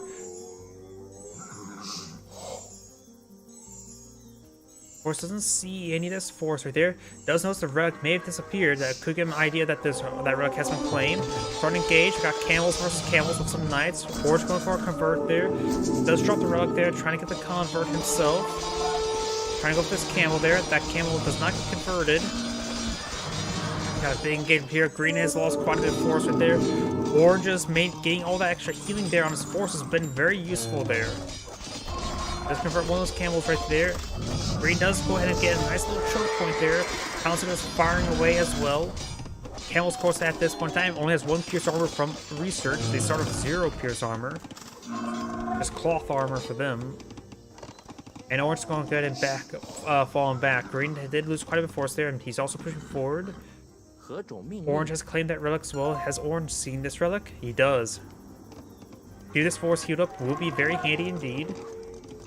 It nets him so much value for getting that force healed up. Because then he doesn't have to worry about losing extra units due to 1 or 2 hits from the next engagement. These forces need to fall back. He peeled them off. They must have been aggressive stance there, and they charged a little bit too much in. He may want to put his guys on a defensive stance right now. They're going too far away right there.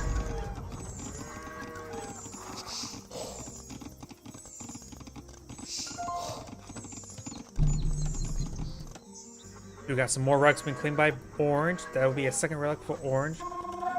Orange has spotted all relics on the field.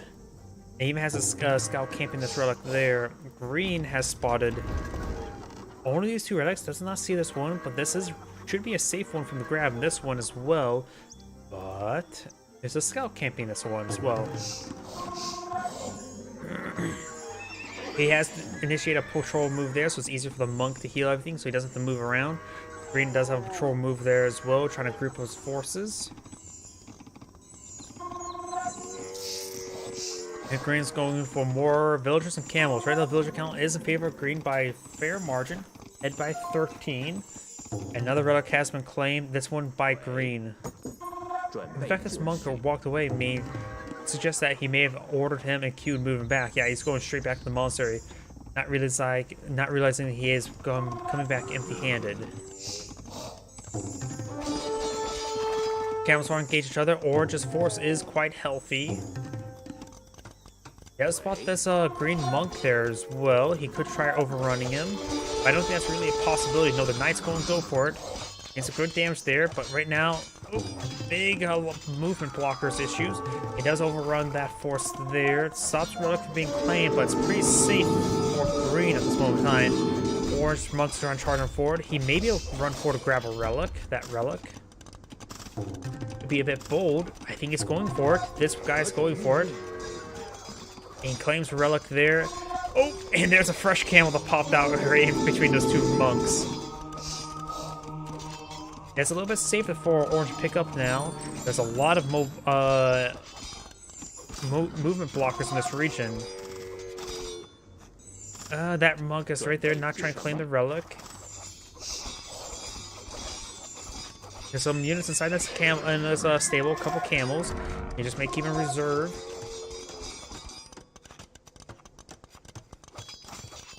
Orange going to charge him forward, trying to deal with this opponent's camels now. Green does have a better positioning. Orange force is getting caught up on all the terrain, or on all the buildings. Orange has claimed that relic, and Green's going to try to dive in onto him. He will get it, but will lose a lot of camel riders for that. That may not be worth it at this point in time. Orange getting choked up. Green's also getting choked as well. These tiny alleyways just causing so many troubles for both sides. If one player just deploys out some crossbowmen, that would be quite handy. Because these are camels. Camels have no pierce armor.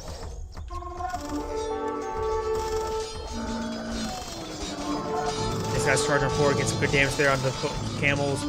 Green's forcing to get back over here. Town Center Fire is doing some great work versus the camels. This relic's much safer, and now Orange going for a forward castle. This castle is going to be very effective. Green's camels charging forward. Green's camels on a general move order. I'm not sure what he's trying to do. He's trying to get them quite stacked up. I think Orange will come out ahead. Yeah, it looks like Green is disintegrating. Green's falling back. Law's force is quite wounded. There's still plenty of camels. If Orange's castle here is going to do some great work, I'm not sure what a watchtower is going to do versus a castle. Camels are charging them forward against the damage onto the Green's camels. Green's making a soft retreat as well. Gets inside the garrison. That garrison's going to do some great work. And it looks like Orange has surrendered. This antigrade, or Green has surrendered. This antigrade saying thank you for watching, and on to the next replay.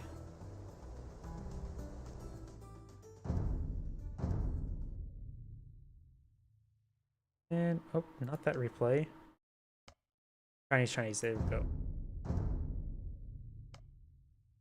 Spanish for Italians. Alright, we'll do another Spanish one. There's been a lot of Spanish games. Spanish is quite popular. Greetings everyone, and great here of another Age of Empires 2 Definitive Edition replay. Spawn on the right southern side as the orange Spanish. We have Dark Wind. Spawn as the blue Italians. We have La Bellet Engage. These town centers are quite close. Orange is along the sea. Quite a bit fishes out across the sea as well. Blue is in the middle, and both the town centers are one screen lengths away, so it can get very messy very quick. Orange, it's not really a great spot for the town center. The gold's way up here, so he doesn't have any safe access to gold. So right now, Blue could perhaps camp this gold and force Orange out of the game by the lack of gold. Blue has plenty of safe gold, plenty of terrain. We have some fishing ships, of course, being put up by both sides. Fishing ships here as well. There's a lot of huntables for Orange in this region. Blue does have a lot of huntables as well. This map is filled with huntables. I suppose I should start covering both players' benefits. The Italians, Archer and Naval Civilization. A time where Naval actually be useful. Starting next, Advanced New Age costs 15% less, which is actually quite nice. Docks University Technologies cost 33% less. Very nice indeed. Fishing ships cost 15% less. Very handy in this map. Means you have less guys chopping wood down. And gunpowder units cost 20% less. Very nice. New unit, Genoese crossbowmen, which are anti-cavalry archer. Or anti-cavalry, comma, space archer, not cavalry archer. And of course, Cantonero, which is the anti-gunpowder unit. Unique text passive, foot archers and Cantonero gets +1 armor, +1 pierce armor. And Silk Road gets trade units cost 50% less, which is not going to be very useful on this map. I do see some Navy. Red's fire ships now deployed on the field.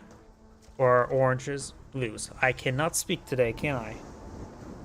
Team bonus. Cantoneros available in the barracks starting the Pillar Age.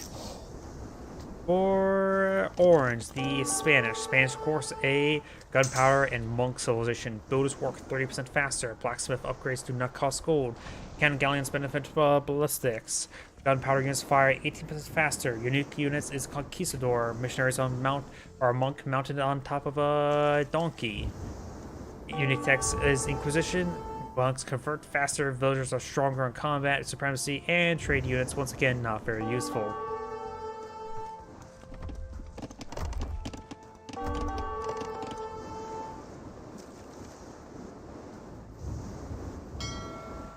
These fishing ships are going to receive quite a bit of fire from these fire galleys. Orange, I'm not sure.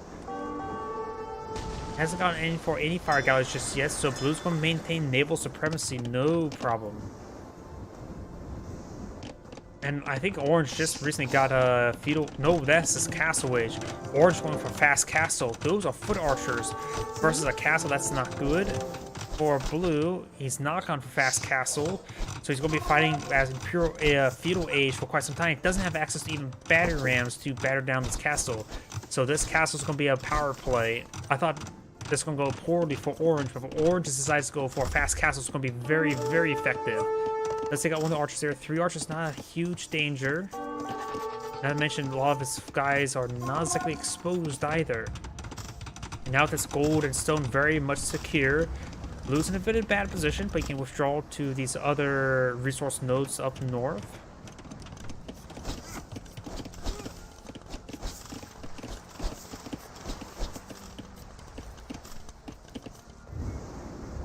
Fishing ships are receiving quite a bit of fire right there.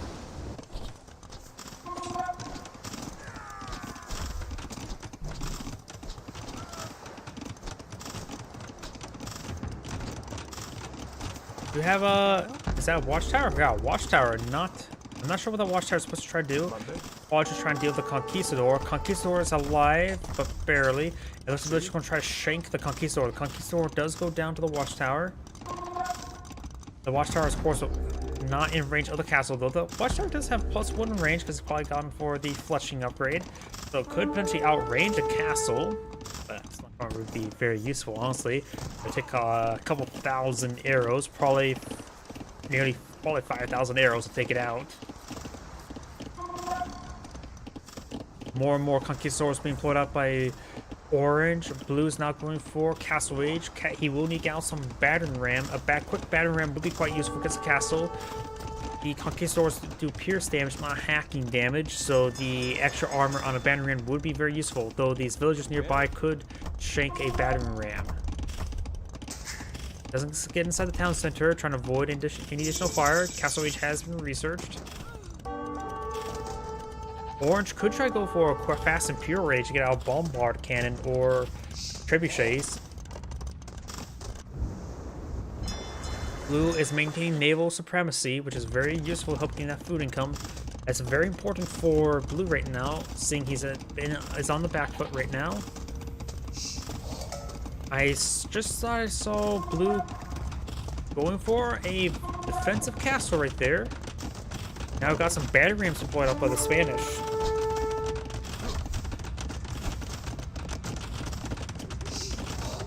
castles being on built, which can help prevent these conquistadors from doing anything, but the battering ram post can engage the castle itself.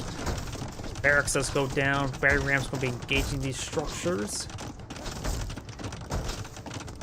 The castle does go on up.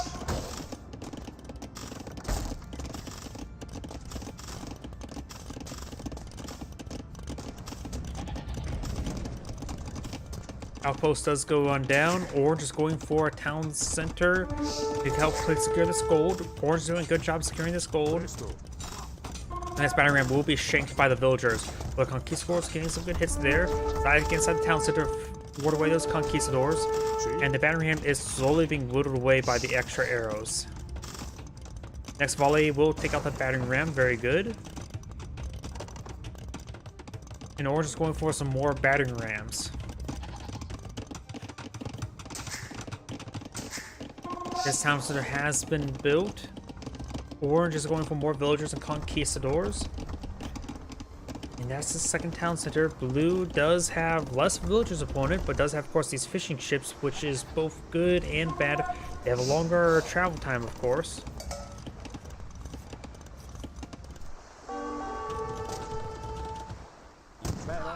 Villagers are going on down. It does take out more and more of these villagers.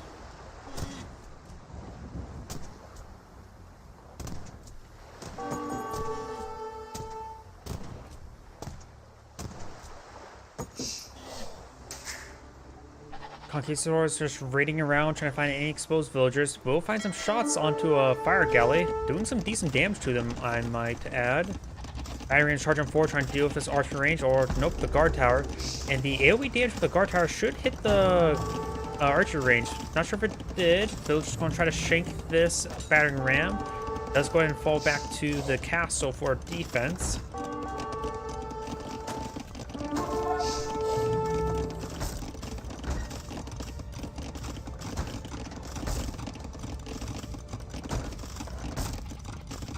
He's trying to repair up the archer range. Not really necessary, honestly. It's just the archer range. But I suppose he may need to get out skirmishers at one point in time. He's going to be fighting against conquistadors mostly.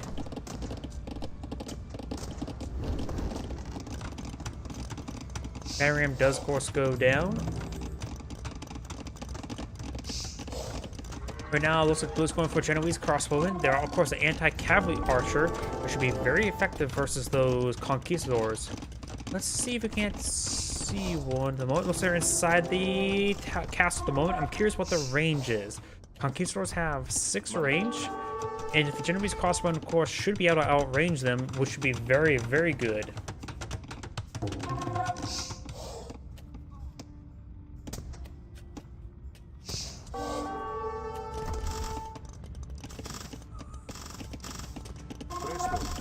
But as there's on the conquistadors, conquistador does go down.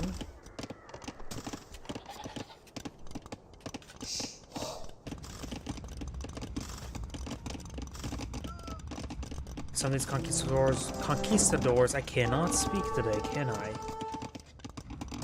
See? Battering rams pushing way forward, may try to take out some of these housing. See more Genoese crossbowmen. Orange going for some more villagers and battering rams. Villager count is in favor of Orange by a small margin, and they're villagers, no fishing ships here. Most of these fishing ships are in on a patrol move or just on a queue move. Also has been deployed out by Orange, and there is one relic here, and nobody's claimed the relic just yet. There's another relic right there, another relic here. There are only 3 relics on this map. There may only be 3 relics on this map.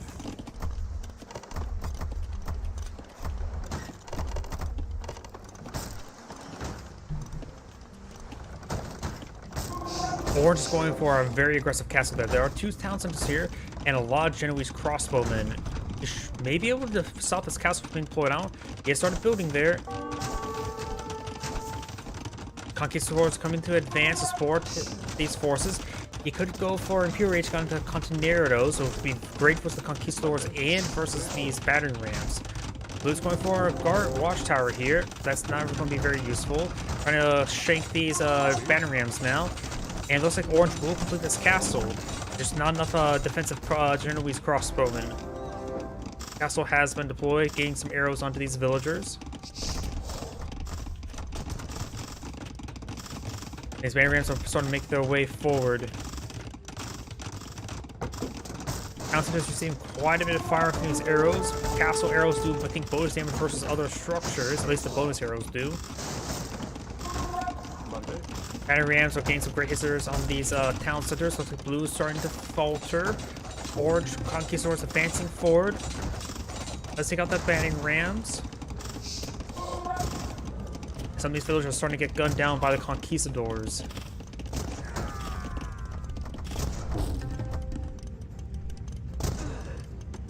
Yep, Blue's losing a lot of villagers. He is very far behind. And Genoese crossbows, there's just simply not enough of them. He hasn't not been able to get a good defensive force of them.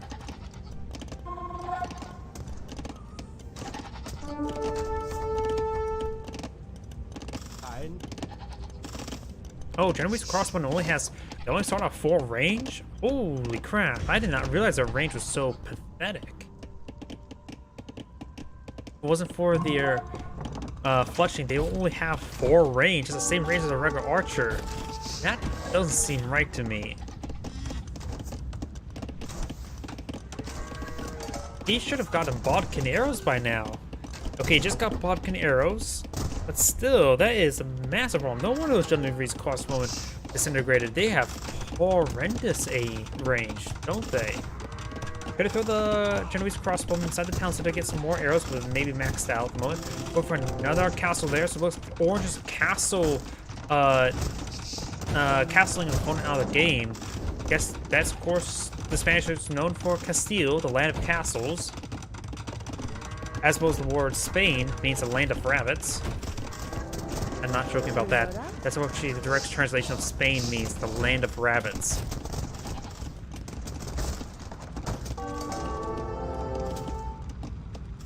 We got a siege workshop here, deployed out with some items. Looks like it's deployed out with a Mangonel. And nothing's on the build queue for blue. I'm not sure what blue's even doing. Is he saving for Imperial Age? Blue's... I'm not sure. Okay, no, blue just got Imperial Age, didn't he? He now has trebuchets. Now he can start hitting these castles from a nice safe range of very far. But Orange has been gutting his opponent, claim the land, even claim this gold right there. Yeah, of course, blue can claim that gold. Blue's down to what, 1 town center now? That's not good for villager production. In fact, he's down to 42 villagers.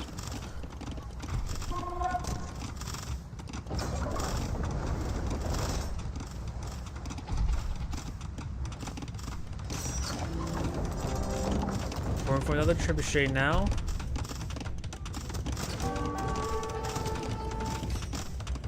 Looks like Orange gonna be repairing up this castle. Townsend is still on the fire.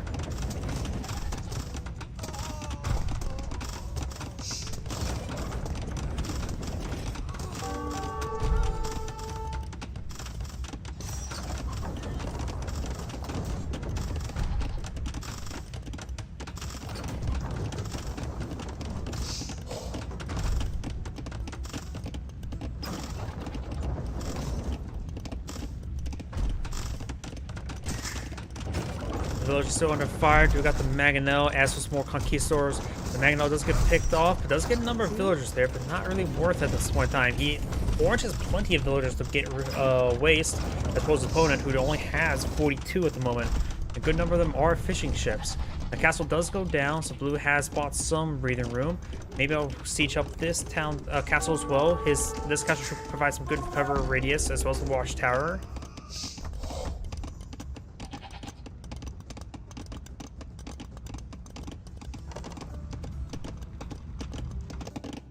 And Blue's fishing ship's going to be claiming some fish still. Blue's advancing forward to these castles now. Do got Orange Banner Rams making their way forward. And now we've got Imperial Age for Orange. Banner Rams pushing their way forward. Fast and forward, because right now it's just sort of a slow fight there. Anarim tried charging forward. Their town center has seen some pairs, and the villagers are quickly shanking these battery rams. Orange can get out his own supremacy to get the villagers greatly increased in combat. But here comes the Conquistadors. Chinese Crossman, of course, has the 6 range right now. Gets good damage right there. May want to get Bracer. Increase their range a little bit more. It looks like the Genovese Crossbowman has gone inside this tower there, improving, giving some extra arrows. Repair up the trebuchet. Trebuchets do go down from blue. Orange trebuchets are now engaging blue's castle, and that's the last defensive structure. Conquistadors are getting ripped apart by the castle and arrow fire, but and this one does not have ballistics just yet as well. Castle does go down. Now the Watchtower is under siege. Watchtower does get decrewed and able to get some good hits down the Conquistadors, but they will both of those get gunned down.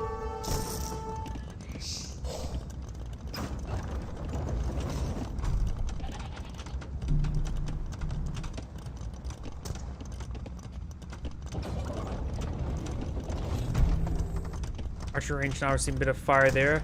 Blue's villagers getting pillaged now. The goats have been reclaimed or claimed.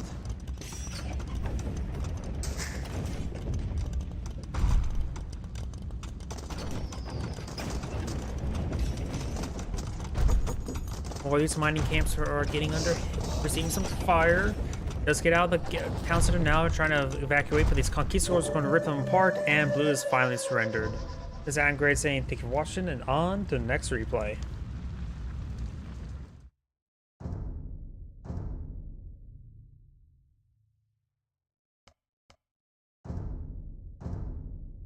Let's see now. Let's just go for the 2v2, and that's probably going to be my last replay for tonight. Greetings everyone, and Grade here with another Age of Empires 2 Definitive Edition replay. So on the bottom, on the left side, as the Red Saracens, we have Vermeer, I think, and spawning as his the teams. Oh, these two are definitely clans. So I think Yellow's his teammate, and spawns as the Mongols ally. Yep, Yellow Mongols. We have Farmer Yo, spawn as the Blue Franks. We have Rusk on Nato. Rusk on Drakne. I have no idea. I can't even speak today, so good luck for me trying to pronounce that. And spawns the Cyan Italians, who we have Kos. So let's go ahead and cover each player's civilization bonuses. For the Saracens, they are Camo Naval Civilization. Market costs only 5. Market trade only costs only 5% wood. Only costs 5% black. Why am I missing wood? Red's going for some forward walls right there, very nice. Markets cost 100% less wood. Transport ships have ×2 hit points and ×2 carry. We do have the camo units get plus 10 hit points. Galleys can attack 25% faster. Mammy Luke Rider, which is Camo Rider, and the unique Texas Zealotry. Camos get plus hit points. Trebuchets and Magnos attack plus 50% attack. This guy's going to be trying to hack me apart this house. We'll take a bit of time there. For the blue, the Franks, Cavalry Civilization. Castles cost 25% less. Cavalries get plus 20% hit points starting the feudal age. No technologies are free. 4As work 50% faster. Unique units, Throwing Axeman, which is a ranged melee unit. Unique units, Bearded Axe. Throwing Axeman get plus 1 additional range, and Knights get plus 2 sight. And it looks like Yellow's doing a good job blocking it off. Looks like both Yellow team north side is doing a good job blocking off their opponents. For the Yellow, they are the Mongols. Cavalry Archer Civilization. Cavalry Archers fire 25% faster. Like Cavalry Hussar Steplants get increased hit points. Hunters work 40% faster. Magadai Cavalry Archers, which are very good anti-siege Cavalry Archer. Looks like Blue has breached through Red's walls. There's even a Lumberyard here, which will slow down his opponent. Decides to ignore it. We've got some Yellow Scouts here for defense. The Nomads Lost Houses do not decrease headroom. Drilled. Siege Workshop units move 50% faster. And for Cyan, we do of course have the Italians, Archer and Naval Civilization. Advanced next stage costs 50% less. Docks universities technologies cost 33% less. Fishing ships cost 15% less. Gunpowder units cost 20% less. Unique units Genoese cost from it, which is a anti-cavalry archer. Oh, anti-cavalry archer. Can't speak today. And unit attacks passive. Foot archers and Cantonero gets +1 armor. Silk Road trade units cost 50% less. And that will also give both players access to Continerados, which is an effective anti-gunpowder unit.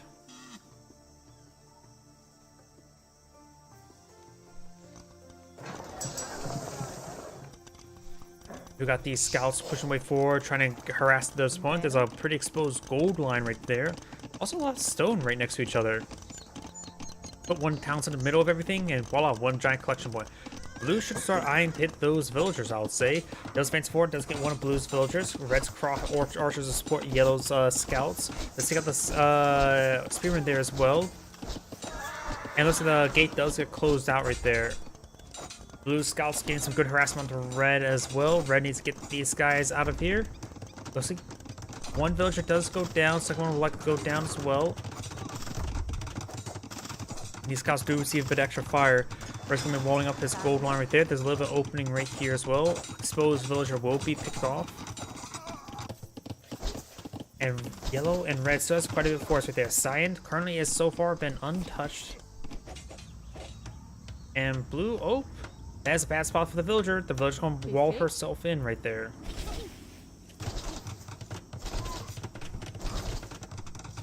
Blue is walling himself in there with a watchtower for defense. Very good. And looks like Yellow scouts are going to go ahead and harass these villagers. Blue does have all of these scouts right there. Red has walled himself in, just barely right there. He's going to be claiming up this gold in peace. So there's some extra villagers in that region unable to do anything. That's here. Oh, we do hear some fishing ships down here. Very nice. I hope him get some more units collecting some food. And Cyan has gone for fast castle as well. Blue will need some defense really soon. He is the Italian, so some Genoese crossbowmen wouldn't hurt.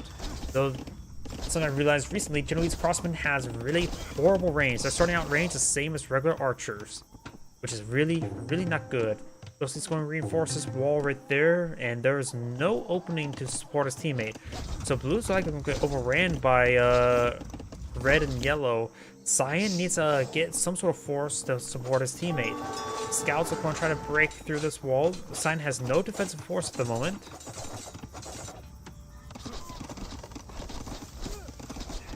Red's main support of these archers do have the +1 attack as well. Cyan's scouts could, or Blue scouts could go ahead and hit some of these reinforcing archers, which is very important, I would say.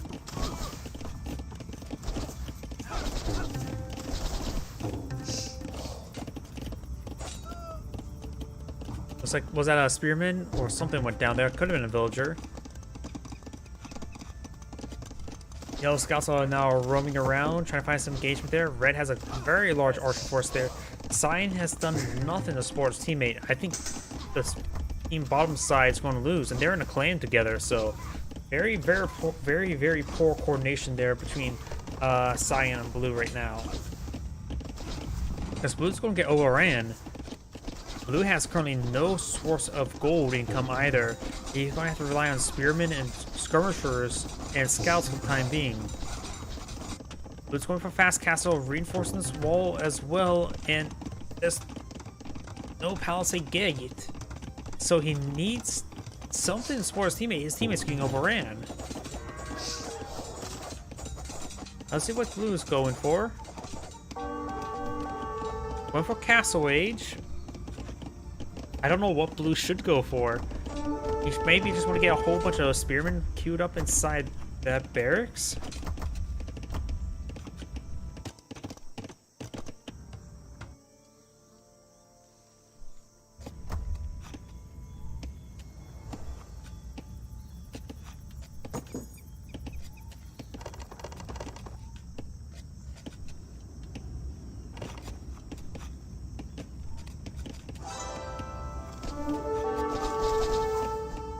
I think, no, that's Blue pinging, saying he needs help, which he does.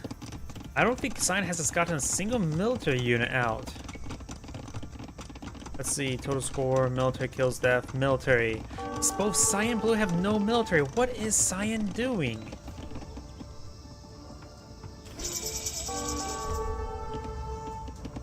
Blue now has gotten his castle age. Hopefully he can boil out a castle.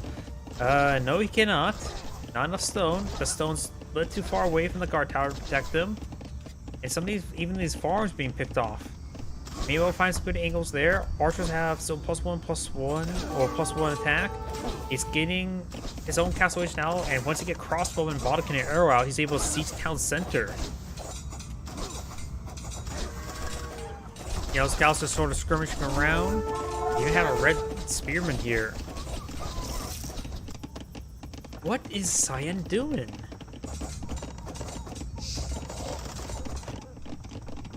And also Mangonels, sure, Mangonels are nice, but having a live teammate is even nicer. Blue's trying to scrape out a town center there, trying to claim the stone. He's gonna have to sacrifice villagers to get this town center up. Even then, once his crossbowmen come online, he's gonna be in a world of pain.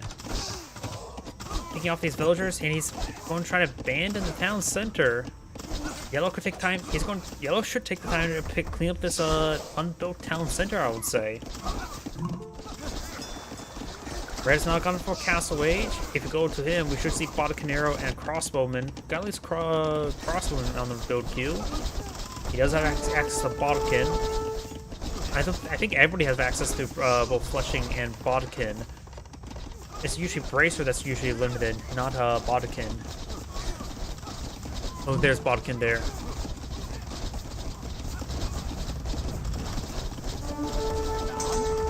And now I've got 6 ranged archers. And once they get to their crossbow and research, they're able to siege down the town center at range.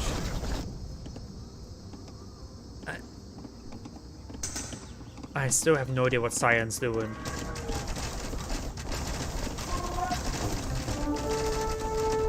And now the town center is under siege.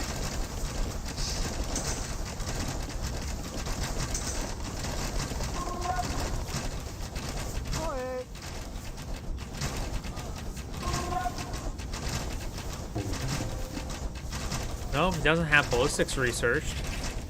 But now Yellow does have light cavalry research, has quite a bit of power spike for them as well. And town center's almost down. What has Cyan even got? Getting Genoese crossbow, going for Imperial Age. No. Your teammate is dead. Town center is down. He does have a bit of stone collected, and villagers getting overran. He's collecting what resources he can, but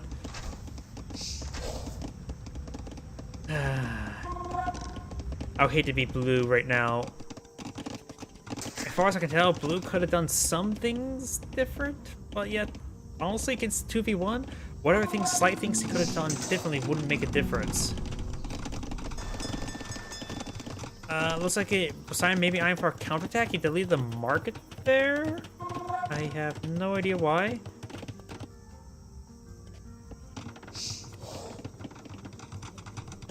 What does Blue and Cyan even see? They really don't see much over there. They know quite a bit right there, but nothing much over there. Now they do see all the light cavalry. Magno does get a good shot there. Genoese crossmen only have 1 pierce armor.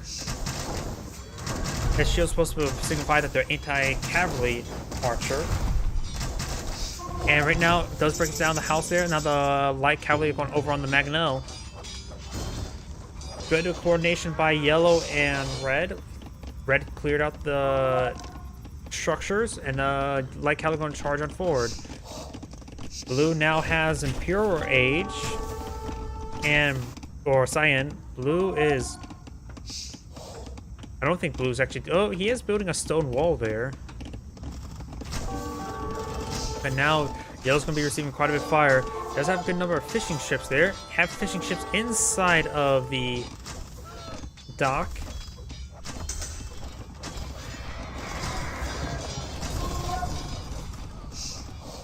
Siege Workshop does go down. Now all the light cavalry as well as a couple of knights in the mix doing some great work. Enemy's crossbowman has 6 range. Crossbowman has 7 range.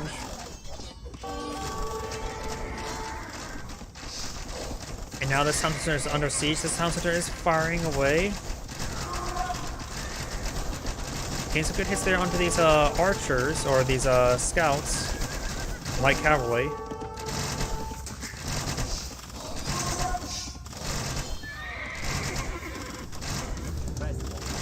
Genoese crossbowmen now have their bracer upgrade, but they're still going to be a bit outnumbered by these regular crossbowmen. The crossbowmen have 35 health. He has researched no armor for him. Genoese crossbowman has 9 damage, 1 pierce armor, 45 health. So overall, the Genoese crossbowmen are superior individually, but he simply does not have the numbers. They have same rage, so both sides can do quite well, and also red does have a bit of high ground to fall back to as well. Going for another castle here, defensive castle. He has put a beacon right there. He needs to get this castle reinforced. Got some alligators supporting Cyan's defense. Blue actually has time to build another town center down south. Very good. But Blue will not be able to help out Cyan anytime soon. That's now charging forward. He needs to get these crossbowmen queued up inside the garrison. Though having a fire wouldn't be half bad against the knights, but I don't think he has murder holes research. So he does not. Crossbowmen still paying support. This town center does go down. Knights are overrunning the Genoese crossbowmen. Now do have another defensive castle here. This castle will take a bit of time to go down, but the lack of murder holes being very, very problematic. No murder holes being researched for the Italians.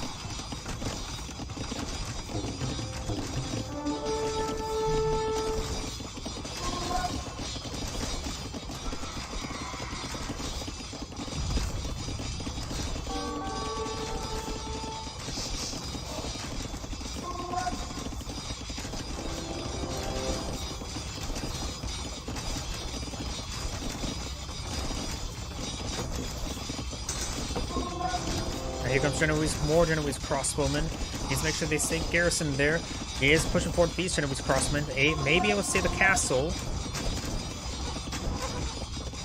It's good hits there in the knights. The castle's now being set ablaze. And still no murder hole research for Cyan. He will stop the aggression on this castle.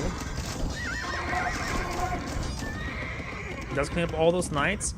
And now this castle is relatively safe, but needs some more health there. And he's going to finish off these crossbowmen as they start slowly advancing forward. Cyan's the only one who's in pure age at the moment. And that knight does get picked off as well. He doesn't need to take time to repair up that castle. Could just use World 1 village for the time being. But Cyan still has these town centers under siege. I'm not sure. He may need to defend that, but he's going to counterattack with this Genoese crossbowman. His opponent has gotten some wall up for there. It's not a full wall off. And plus there's also the shore route.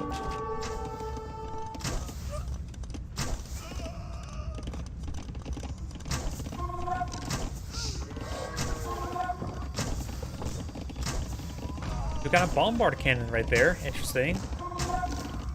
Of course, bombard cannons are not exactly anti-archer. They only have 5 pierce armor as well. And the crossbowmen do have 7 damage, so they'll do 2 damage per bolt. Oh yeah. Bombards do have a bit of splash damage.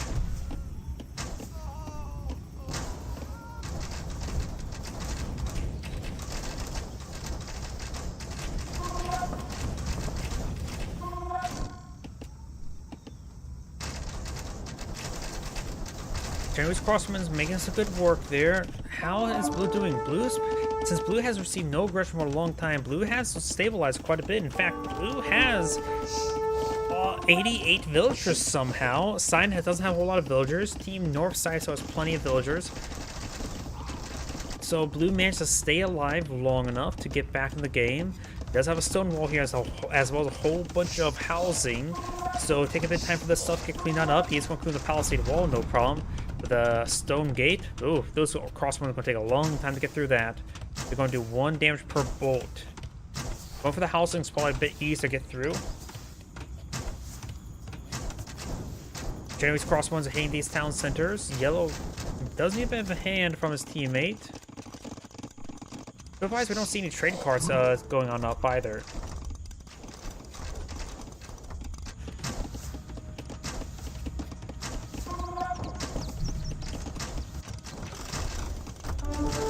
Knights are advancing forward, like cavalry advancing.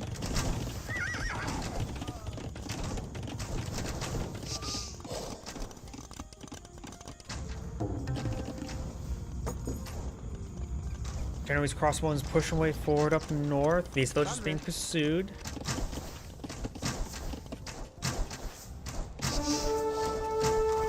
Blue's getting good defensive force of knights, and he is Franks. Franks do have the best knights in the game. At least the most durable ones, that's for sure. That's the Italians, not the Franks. He's doing a good job of getting back, clawing his way back in the game. Blue now has the most villagers on the game. He will make a breach there. Now red can advance forward with crossbowmen, and it's going to run straight into Frankish knights. That's not going to go good. There are 14 knights there. There may be 20 crossbowmen, but these knights, they got 4 pierce armor and 120 health. Here comes the knights. This is exactly what the knights want to do. Rush down these archers. They have they're going back themselves in the corner. That's all they can do. They're doing a good job getting some good damage in. The knights going to break through and overrun these crossbowmen, no problem. All those crossbowmen do go down. Now blue can counterattack with a massive wave of knights. We got more and more knights being pulled out. Got a wave of defensive castles.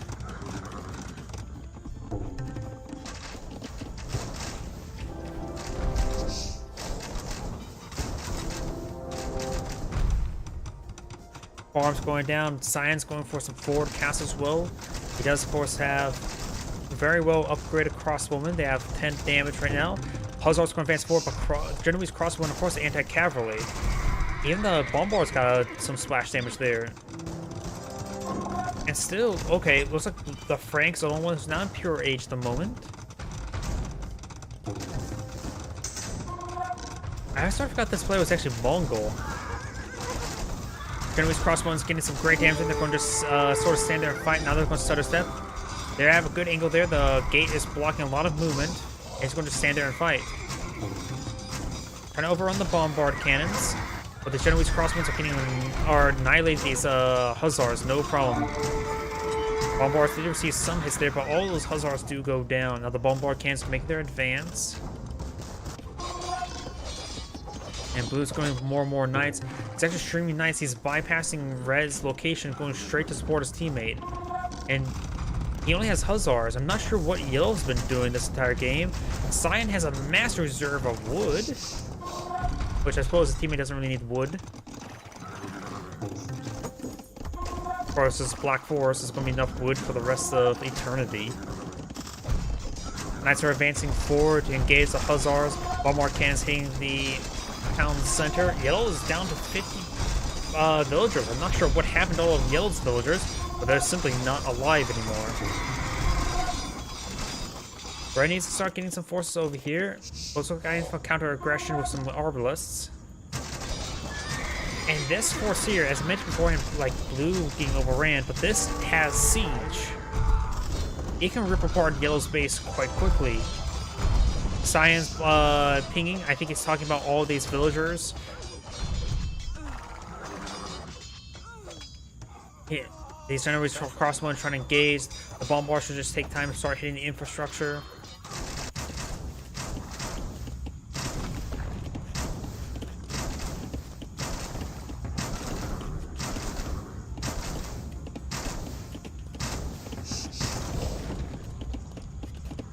Let's take out some of these housing.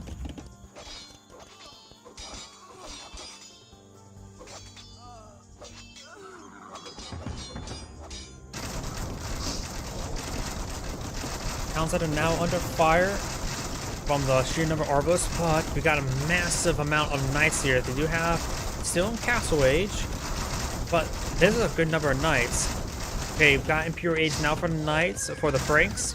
He's probably gonna go for his Cavalier and Paladin research very soon. No, just got a whole bunch of knights queued up. And Town Watch. These knights are gonna get ripped apart. He needs more Pierce armor research, that's for sure. Got red bombards here. And red is sort of back in the corner. It's going to receive a lot of fire there, but it does prevent a lot of surface area from being engaged from. His teammates getting ripped apart, so if blue can just hold here, yellow is going to be gutted. More knights being deployed on out. Looks like red's losing too many Arbalists to hold the fight.